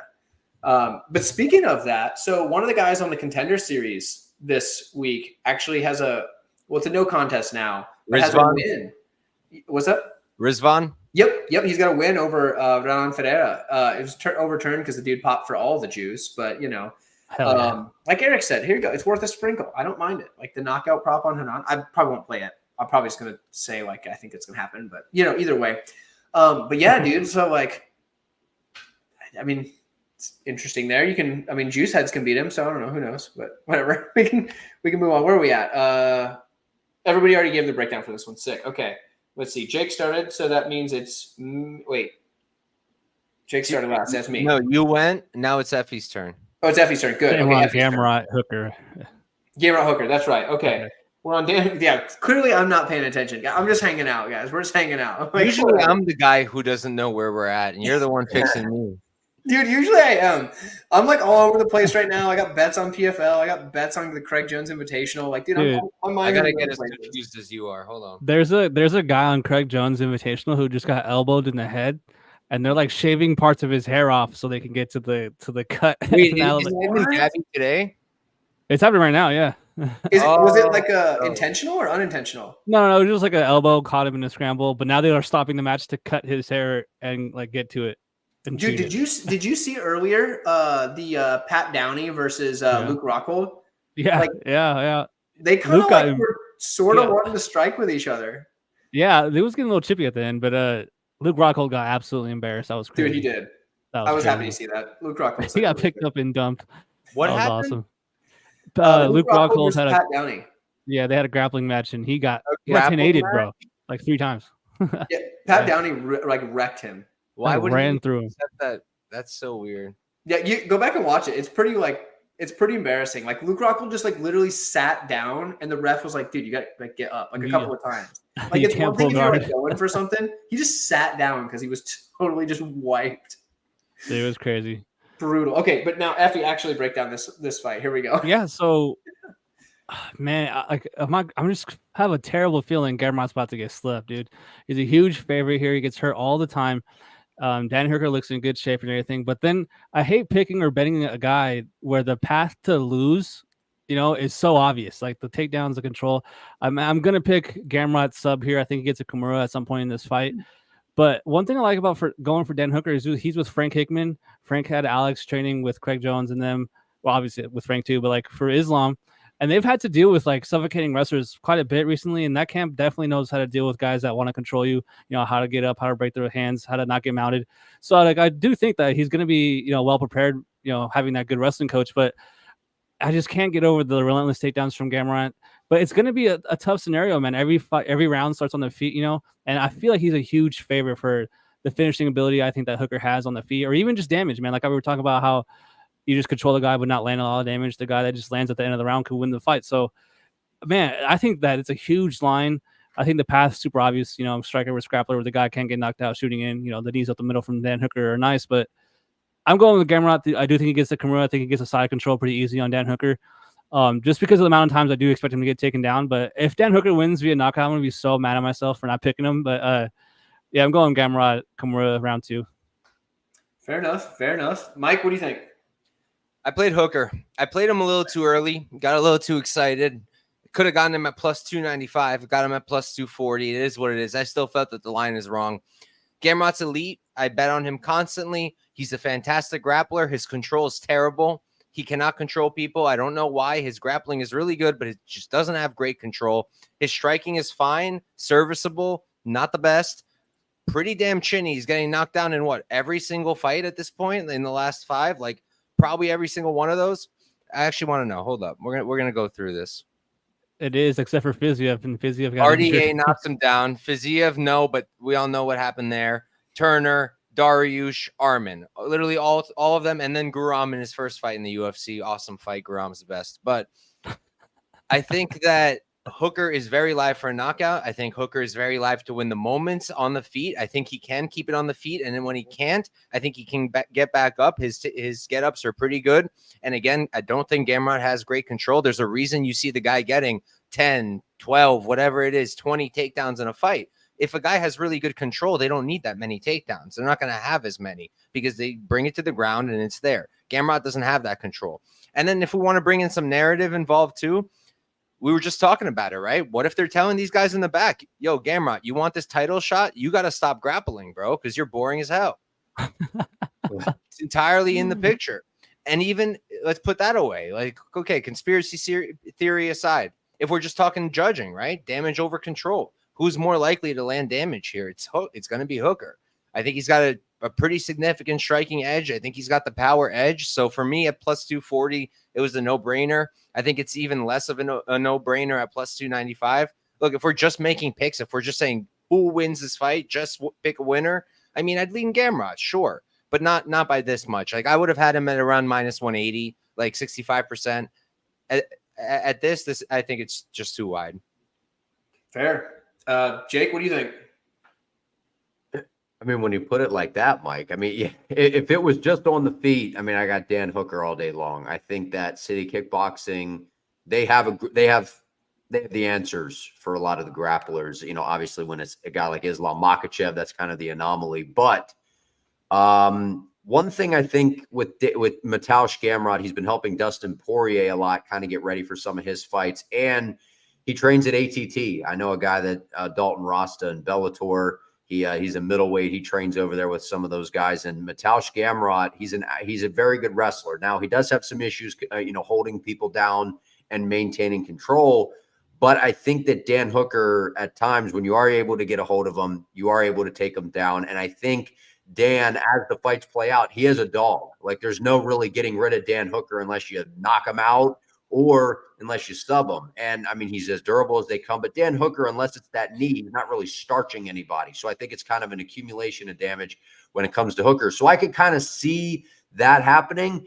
But I'm leaning towards Gamrot winning a decision here just off of control. But again, like what you said, Mike, if that is true and they are kind of telling these guys like, look, you're boring as hell, Gamrot, you got to start striking a little more. I could definitely see him getting starched by Hooker for sure. I feel like with Gamrot, the pressure might be more real than someone like, for example, Walker, right? Because Walker, okay, whatever, he's not challenging for. Gamrot's probably a fighter or two away from a title shot. Yeah, makes a lot more sense if we're talking title shots. And to your point, Mike, I like to add on, like he was the backup fighter when Charles was fighting Islam, and then Islam got injured, and they still picked Volk on short notice. Like they were like, hell no, we're not. Even though you're the backup dude, you're in camp. We're gonna get a little Volk, who just like on short notice. Like that's crazy to me. In too. Yeah, he weighed in, right? Yeah, he cut weight and made it. Yeah, it's ridiculous. Like how are you gonna have a guy get injured and then not get the backup guy? Like that should tell you, like, hey man, like they're on this guy. Like you need to be more exciting, dude. Well, one thing I forgot to add in there where I was going with that American Top Team thing is the fact that they've prepared for Dan Hooker before when Dustin Poirier fought him. Now, granted, very different fight because Dustin Poirier is a much different style, but still they're familiar, I think, with preparing for Dan Hooker. So I think that they kind of know what they're looking for, but still, I don't know how much that applies considering Dustin and Gamrot are so different. Yeah, I definitely agree with that. Like, I mean, there is something to a camp preparing for someone before because that means the coaches are very, very familiar with that guy. So I get that. To answer Eric's question, I do believe he did get paid for weighing in as the backup. I think everybody gets paid for that unless the backup misses weight, like Anthony Smith did in Brazil. Shout out to Anthony Smith. I like that guy. He's a good dude. On paper, he should have made it, though. On paper, he should have made weight. You're right. He wrote down the weight on paper, so it's all good. Damn. Brutal. But yeah, so this matchup, it's kind of like you guys are saying. So if the narrative is true that they're telling these guys not to, and especially for Gamrot, if the dude wants a title shot, he should have gotten. I'm not even a big Gamrot fan, but like he should have gotten a title shot by now. Like the dude's got 2 losses in his entire career, right? And I mean, like, I don't even remember who those are too. That's how far back it was. The timing of the Dariush one hurt him bad. He lost to Dariush and he lost to the Dariush one set him back. Oh yeah, I remember the Dariush one. That's right. But yeah, other than Dariush, he lost to Guram. That's right. That's who it was on a split decision. Shouldn't have beat Armin either, to be honest. No, he should have lost that one. To be fair, but either way, on paper, we're gonna borrow one from my boy Smith. On paper, Gamrot's lost twice in his entire career, and he's looked pretty good in most of his fights outside of, a couple, right? I don't think he has much finish upside. I know he's gotten finishes before. Like he technically finished Fiziev, but like, let's be honest, that's not really what happened, right? Finished Diego Ferreira, submission to strikes. That's pretty bad. Finished Jeremy Stevens, but that was at a point in Jeremy Stevens' career when he was like kind of just getting finished. Finished Scott Holtzman. All right. But like, it's been a while since he's gotten a finish over anybody that's like pretty good. In fact, outside of the Fiziev leg leg injury. Like he hasn't really. Most of his wins are decisions. I think most of the finish equity is on Dan Hooker, but I think that Gamrot probably gets a decision here. So if we're talking a betting aspect, I'm going to give out one of my Patreon bets for free for you guys, for everybody that's in the chat, because I know a lot of people, it's Friday night, they're out having fun, they're watching PFL. I don't blame you for watching PFL. You're watching Craig Jones. I don't blame you for watching the Craig Jones. I'm going to give out a free one. I bet Dan Hooker decision, no action, because I just don't think that Gamrot's finishing Hooker. Now, if he does, I'll feel like a doofus, but I think Dan Hooker has all of the finish upside, but I still think Gamrot's going to win the fight. So I'd rather that bet get thrown out when Gamrot probably does what he should do, get a ton of takedowns, spam them, bank the first 2 rounds, and in the 3rd round just try to survive. That's what he should do. That's what he probably does if he hasn't been told that he's never getting a title shot if he shoots takedowns. But I could see Hooker getting a finish, and so that's why I bet the decision, no action, and I got it like plus 150, so it's still plus money. John Newquist says he likes the decision for Hooker at plus 550. I just don't. I mean, I think he could win a decision. I just don't trust it. It's one of those things where, like, I don't want to be sitting there like on a sweaty, like, are they going to favor grappling or in control, or are they going to favor the damage? Like, I don't want to be sitting there like that. So I put the decision, no action, even if, because technically it's a bet on Hooker. Even if Hooker wins the decision and my bet got thrown out, that's okay. I'm okay with that. I made peace with that when I placed the bet. So for me, Gamrot's probably going to win a decision. That's the pick. But I did bet the decision, no action for Hooker. We can move on to a fight that I am quite looking forward to. Probably the one I'm looking forward to most on the card outside of the main event, obviously. It is the co-main event. And Johnny News, I'm glad you're still in the chat because I've got something special for you when my turn comes around. Mike, I believe you're starting this one, if I'm not mistaken. Let me hear what you got. Yeah, this is a really good fight. I went into it thinking, maybe I'd like a bet on Erceg.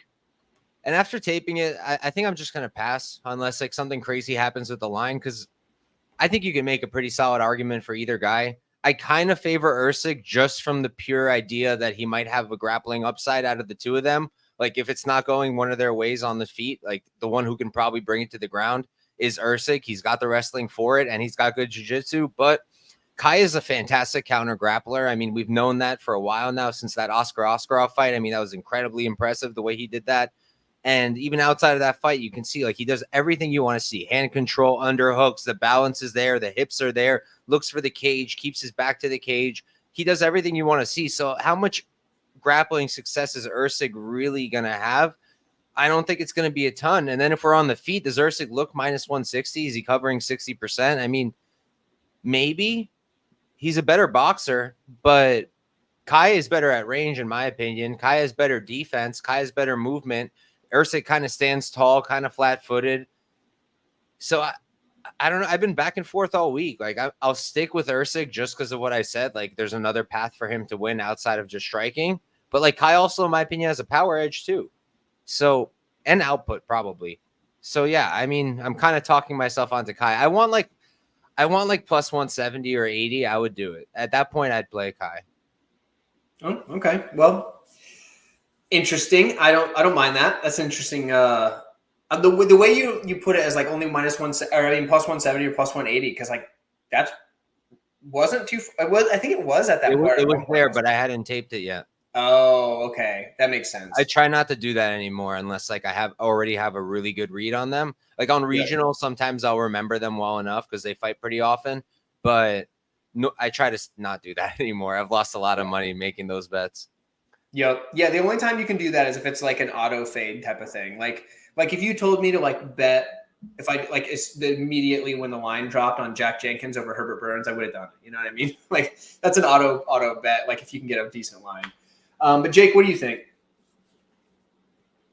Man, Steve Erceg, I picked him to beat Pantoja in the last fight, and I thought that thing was, I feel like we all kind of have our thoughts there. Razor close. No matter what, robbery or not, whatever you think, it was close, no matter what. And to me, a number 10 ranked guy getting a title shot like that, I think everyone was like, "Who the hell is Steve Carell? Why is he getting a title shot?" And then you got to see, even though he didn't get the job done, how good he is. And I think that, Pantoja, he's a nightmare. He's a very, very hard fight. And, Kai Kara-France, he's a good fighter. I like watching him. He's got really good striking. He's got good movement. And I think he's going to try to pressure the hell out of Steve and crush the space. The problem I have with Kai is I think he's hittable. And I think that while he's going to be trying to be, very aggressive offensively, knowing that Steve does have the grappling in his back pocket, I think that people tend to sleep on I shouldn't say sleep on it because Steve Erceg's boxing is on display, but people tend to say, like, look, Steve Erceg, he knocked out Matt Schnell. That was kind of an anomaly. It's more of the submission threat of Steve Erceg, and that's what I'm looking at in this fight. I see a Joe Alvarez like scenario here where Steve Erceg catches a very aggressive Kai Kara-France on the way in and then snatches that neck up and gets a submission. So I'm probably going to go second or third round, but either way, I think it's a dog fight. I think Kai lands some good shots. I think it's going to be a very entertaining fight, but I got Erceg by submission. There we go. Johnny News. Look at that, dude. We got another submission for you, brother. And I'm going to kind of jump on the same. So here's the thing. I think Erceg's getting a sub as well, but a little bit different take. Now, here's the deal. If you know, Kai Kara-France hasn't been fighting for a while, and it's because he had some concussion issues. And I was listening to an interview he did.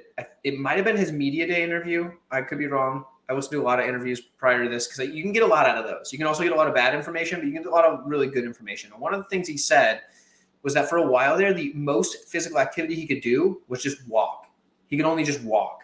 And I mean, I don't know about you guys, but like just walking is not good for preparing for a fight, which is why he took so much time off. And yes, he's back to it now, but he hasn't fought since then. And you could even kind of hear it in the interview. He's like, you only get one brain. He even said that. And like, he said the numbers were looking good. Everything was like that. But like, I mean, this guy had to literally stop doing his career because he took too much concussive damage to the brain. That'll mess with you. We saw what it did to Vicente Luque. He's not the same guy anymore. Now I understand his was more severe, but that dude is just, he's done at this point. Like I know that's a little bit of a reach, but dude, Luque just doesn't want to get hit. He had brain bleed. What's that? He had brain bleed. That's what I'm saying. But like when you take a severe brain injury, it scares you to get hit. And so like, I know Kai Kara-France didn't take the same kind of brain injury, but it was, he like from the stuff he said, it made me think it was kind of bad. So what I think we get here is I think it's competitive at first. And I think at some point Erceg's going to hit him and he's going to hit him pretty good because Erceg hits hard. And I think that's going to make Kai Kara-France start taking a step back. And that's when I think the fight's going to end up on the mat. And I think at that point, there's going to be a door that opens up to Kai Kara-France to say, hey, do you want to keep getting this ground and pound or do you want to give up a submission? And I think he's going to give up a submission. I think that's what we're going to see. I think Steve Erceg's getting a submission here. And I think it's just – I feel like I know that if I had to stop fighting because I had taken too much concussive brain damage, like that would bother me going back into a fight. It would be in the back of my mind at least. So I could see that being something that happens. Maybe I'm reading too much into it, and maybe Kai Kara-France just looks the same as he always does, and it's a good fight.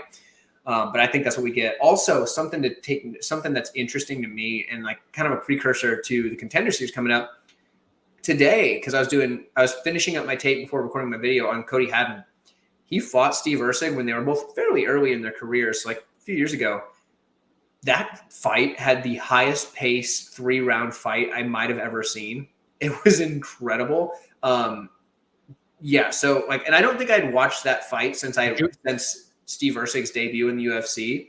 And that just reminded me that dude can go because he was down he'd won the first round, lost the second round to Haddon. And in the third round, all the momentum was on Haddon's side and Erceg just pulled out that dog. And I think that's something that also plays in his favor. I'm thinking a third round submission for Erceg. I think the first round is going to be a little bit of a feel round. I think Kara-France isn't going to want to engage. And I think the second round, things are going to get wild. I could see a second round submission, but I think the third round is where it's going to happen.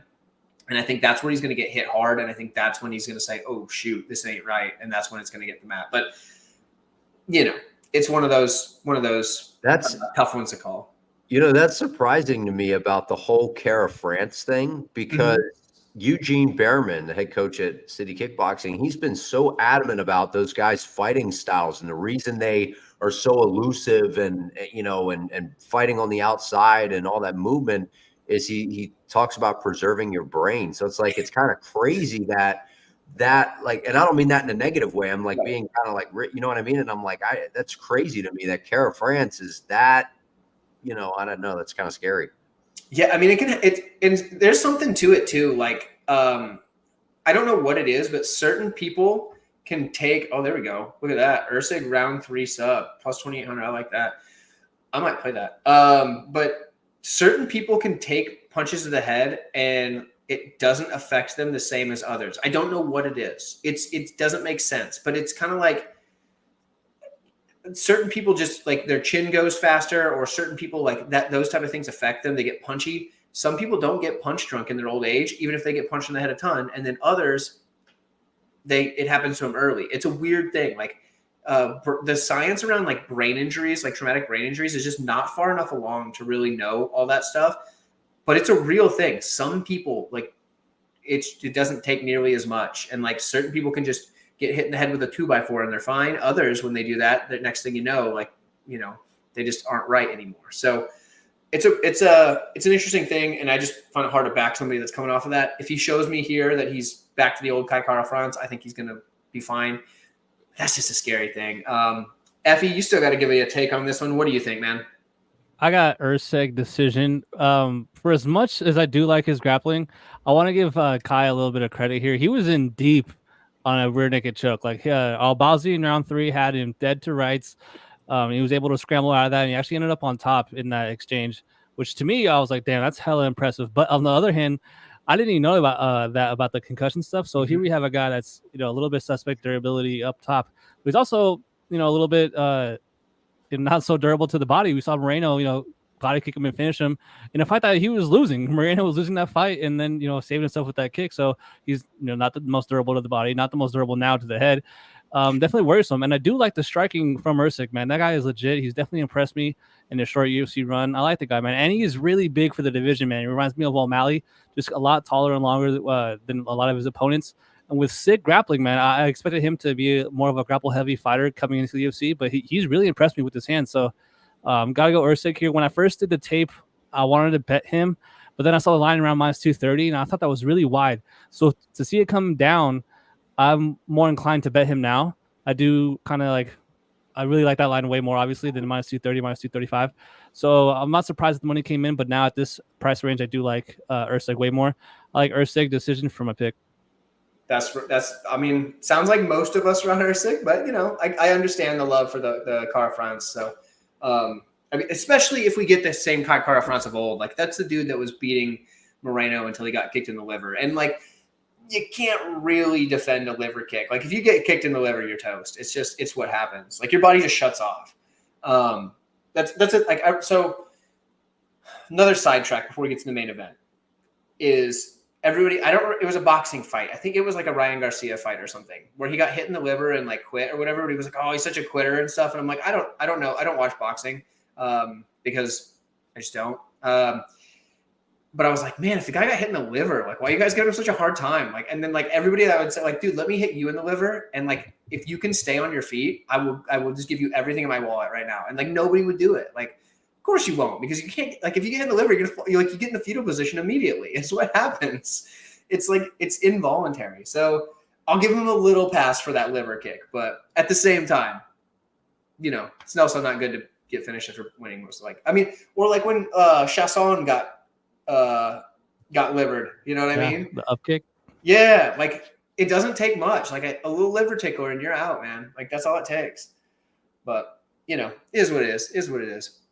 Gosh, we're at the main event already, guys. This is crazy. I mean, not already. Like, I mean, we kind of flew through them, but let's see. We have Dricus du Plessis taking Israel Adesanya, who is, I think Jake starts this one off. Yeah, am I right, Mike? Yep. Okay, perfect. Jake, let's kick it off, dude. Tell us about the main event. Who do you got? Are the odds a pick 'em now? Is They that were last I saw. Yeah, are they hasn't still- budged.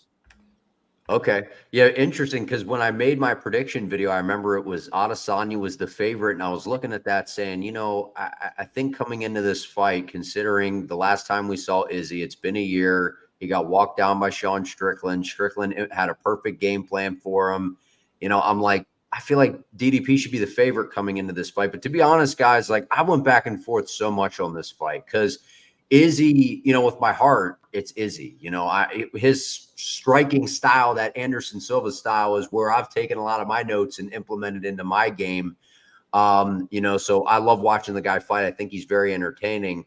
What I'm going to say is DDP is a really scary matchup. He's a really scary matchup because, we've seen Izzy against Kelvin Gastelum. We've seen him against Costa. We've seen him against Cannonier. We've seen him against Vettori, these stocky guys that have a bigger build. And he just, I know he looked good against Costa. The Gastelum fight was a war. But I really think that Cannonier might be the best comparison, low key, to DDP. The stance switching, the forward pressure, the big brute, style that DDP brings. And I think if Adesanya wins, it's going to have to be a KO inside the first two, because that's usually the window in which Izzy's gotten a KO inside, the UFC. I know in kickboxing it was quite a bit different. But if this thing goes to decision, I think DDP gets it done. I don't see how Izzy's able to outscore him in terms of all of the, when the judges are looking at it. It's, you got DDP crashing forward, throwing the, wild shots. He's shooting for takedowns. He's beating up your legs. He's throwing kicks to the body. So I think in that aspect, I think it's a really close fight. I don't know who I'm going with. I just see if you're looking to bet this thing, if you're going Izzy, I think it's got to be by KO. And if it's by, a submission or something later on or a decision, I would lean towards DDP, in my opinion. That's fair. I don't mind that at all. I think it comes down to the mental side for me. I understand that, like, on paper, we're going to borrow another one from Smith. On paper, Adesanya is the better striker. Like, he's the cleaner striker. Yep. But like, we're not hitting heavy bags and grading on that. And I think that in an actual MMA fight, we've seen now, especially in Adesanya's last fight, that it doesn't necessarily matter if you're the cleaner strike. Like, if you put Strickland on a heavy bag and you put Adesanya on a heavy bag, and you have just a bunch of people like watching them and like taking notes, Adesanya's gonna look fantastic, and everybody's gonna be like, "Wow, Strickland really jabbed that thing. Like, good for him." But like, that's not the point. Like, in an effective strike is whatever's winning you the fight, and DDP wins fights. Like, he just wins. I don't get it sometimes. Like, he'll look so bad and still win in matchups, and then sometimes he looks fantastic, like he did against Whitaker. But like, in some matchups, like, he's not looked good and then still won. It's just what he does. And then in that like unshakable mentality of his, like, he's never out of a fight. Izzy is, he's not looked, he hasn't looked quite focused. He's looked rattled multiple times in this like build up to this fight week. Obviously, he cried at the press conference. Like, that's not what you want. You don't want to be crying like before your fight. Like, if another man makes you cry, like, that steals a little of your soul. Like, he made him cry with his words. Like, come on, man, you're like a tough fighter. Like, how are you crying to like stuff this guy said because you had servants? Like, that's the dumbest thing. Like, so I think Adesanya is beaten mentally already, and I think he flipped out when Du Plessis mentioned the dog thing, because like Adesanya said, "When did I become the underdog?" And he's like, "Whoa, so nobody mentioned a dog or anything like that." Like, Adesanya's like, he's struggling with that, and I think that bothers him. So I think I have to go with Du Plessis, just not because he's the prettier, cleaner striker, but I think he can even win striking exchanges against Adesanya. And obviously he's got a grappling edge, because Adesanya, he's a good grappler, don't get me wrong, but Du Plessis is a pretty legit grappler. People do not give Adesanya enough credit for his grappling skill. We haven't really seen him out-grappled in many occasions, pretty much just the Blachowicz fight. Blachowicz is a big man, and I could see it being difficult to like get that guy off. Like, I know even in like just grappling at the jiu-jitsu gym I go to, if I end up on bottom with somebody that maybe isn't even as skilled as me, but they're way bigger than me, it's real tough to get out from the bottom. Like, even if you can, it's real tough. Like, it's harder. So I get it, but that's a good question. No one seems to ask Adesanya about his DUI. Maybe Dricus can bring that up next and make him cry again. I don't know.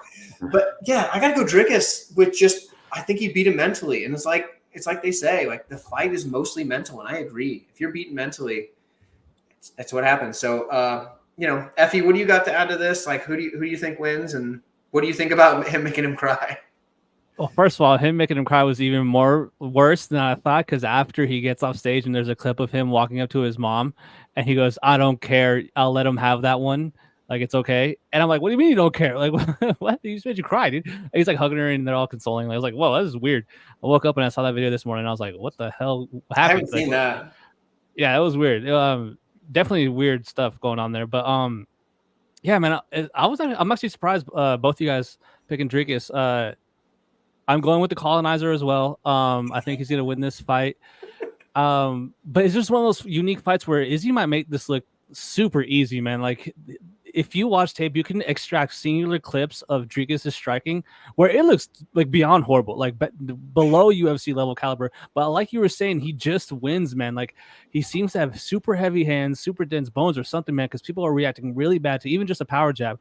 One thing that I do like going for Strickland, and I mean, both the guys fought Strickland last, but I mean, Strickland's hard to hit. And so Adesanya is going to finally have an opponent here where he could definitely hit super easily, in my opinion. To me, the X factor is early in the fight. I think Izzy is going to chop that leg big time, dude. Some of the best low kicks you'll see in the UFC, a lot of lateral movement. I foresee Dricus pressuring, chasing, trying to circle the cage off here, get Adesanya on the warning track. But I do think he gets him, man. I think he can hurt him. I think he could definitely take him down. Strickland has very good takedown defense, and he's super hard to hit as well. And he was taking him down. He was resorting to the takedowns because he knew the rounds were close. Good fight IQ. Improved cardio since getting the nose surgery after Brunson. But like I said, man, there is singular moments where he looks absolutely horrible. And I wouldn't be shocked to see someone as sophisticated as Adesanya literally make this look super easy. So I really agree with what Jake said. If you're going to bet Adesanya, KO seems like easy money. But I do think that Dricus can get this guy down. I mean, Alex Pereira took down Adesanya. That's absolutely crazy to me. It was off a mistimed kick, but like, what are we doing? Like, that's pretty insane to me. Dricus is definitely going to get him down. I really doubt that Dricus doesn't get him down at least a few times in this fight. I got Dricus, man. I got Dricus round 3, ground and pound. There we go. And one thing, if I can add on to that real quick before you go, Mike, one thing about Dricus too, with that coach, Mornay Visser, I think I'm pronouncing that right, man. Seems a little interesting, to say the least. But the one thing about this guy, man, he has Dricus dialed into the point where if you go back and you watch the Darren Till fight, you watch each fight DDP has had in the UFC, they all look different. To me, at times you see some things where it's chaotic striking, game plans and the way they approach people are different. And I think that he's, I think that they're going to have a good game plan. I think Izzy's team is also. I think it's going to be interesting, man. Absolutely. Yeah, that is, the coaching is a big factor in a fight as well. So that's an interesting point, especially because they've had back and forths with Adesanya and Dricus' coach, but the other way around has not been the case. Like, Dricus hasn't gone at Adesanya's coach. And like Nuko says, he's using the electroshock. Mike, what do you think about this one? All right, so I got to jump out after this. I got to head out, but I'm going to be the only one on Izzy. I'm on Izzy. I went into the tape thinking that I would be on Dricus. I am tired of fading Dricus. I did it many times, except the Brunson and the Strickland fights, and I didn't even deserve the win in the Strickland fight because I don't think he beat Strickland. But here's what I'm thinking. So first of all, I just feel like people aren't recognizing like how Strickland beat Adesanya. Strickland beat Adesanya with one thing that Dricus can do for sure is pressure, right? You back the kicker. What did Bilal do to Leon? You put them on your back foot. They're not as great with their combinations. They're not as comfortable. But what I don't think he can do like Strickland is have that defense while he's coming forward. Strickland made this dude miss on everything. Leg kicks all missed. Anything that came to the head hit his shoulder or his arm. The defense was so on point. I think he beat him straight up by just having really, really good defense and just outboxing him after that. And I just don't think that Dricus fights like that. Dricus, he's just he's a sloppy striker. It's unorthodox. It works. He's got power. But at the end of the day, he's fighting a guy who's a tremendous counter striker. I mean, Darren Till was sniping him on the feet Why the hell can't Izzy catch him better? Izzy's really clean with the way he creates angles. When Izzy's aggressive, when Izzy's the one putting people on the back foot, he's trouble. And I feel like if he doesn't let Dricus back him up, he's going to really stand out. And even if he does, I still think he can beat Dricus. I still think he can catch him. I mean, he knocked out Pereira of all people with his back up against the fence. And it's just funny that people only talk about the Strickland loss and the Pereira loss, but we just forget about the fact that in the first UFC fight with Pereira, Izzy was beating him 4-1 or whatever it was. And in the second one, he knocked him out. So, and with the wrestling, I agree with the fact that Dricus can probably get him down. And that's one of the reasons I thought I'd be into Dricus going into this fight, into the tape. But you look at it, and who's Dricus really controlling? He controlled Strickland over 5 rounds and 6 takedowns. He controlled him for 2 minutes. Outside of him, he never controlled anybody more other than Darren Till. It was 5 minutes. I checked before I talked. I don't memorize this stuff. That'd be crazy. But his control just isn't great. And Izzy can get back up on his feet. Who's the only person in the UFC who's controlled Izzy like that? Jan Blachowicz up at 205. Dricus is strong. He's physical. I'll give him that for sure. Dude's a tank, but he's not a natural 205er like Jan Blachowicz. Like, there's a difference there. And as he was coming up in weight class, he didn't gain the mass. He just went up in weight class. He still weighed the same. So I think Dricus can win. I would never say that. Like, I think he's very live. And if you got him at like plus 120, that's probably a good bet. But after taping it, I had to go with Izzy, and I just played the money line. I get what you guys are saying with the knockout and whatnot, but I don't see why Izzy can't win a decision. I think that's entirely on the table. I don't think we're going to spend a ton of time on the ground. And even if we did, I still think Izzy could win enough minutes on the feet to win the decision. So I like Izzy. And I got to jump out. So all right, Mike. Let me say my dues. Thank you, Effie. Thank you, Jake, for joining us. Tower, my guy. And there's my sign to go. Peace out, guys. Good luck. See you, brother. Okay. So there we go. Well, at least we got rid of the Adesanya guy, right? I'm just kidding. But okay, so like that's a card and a wrap. We've gone through it about 2 hours, about like par for the course.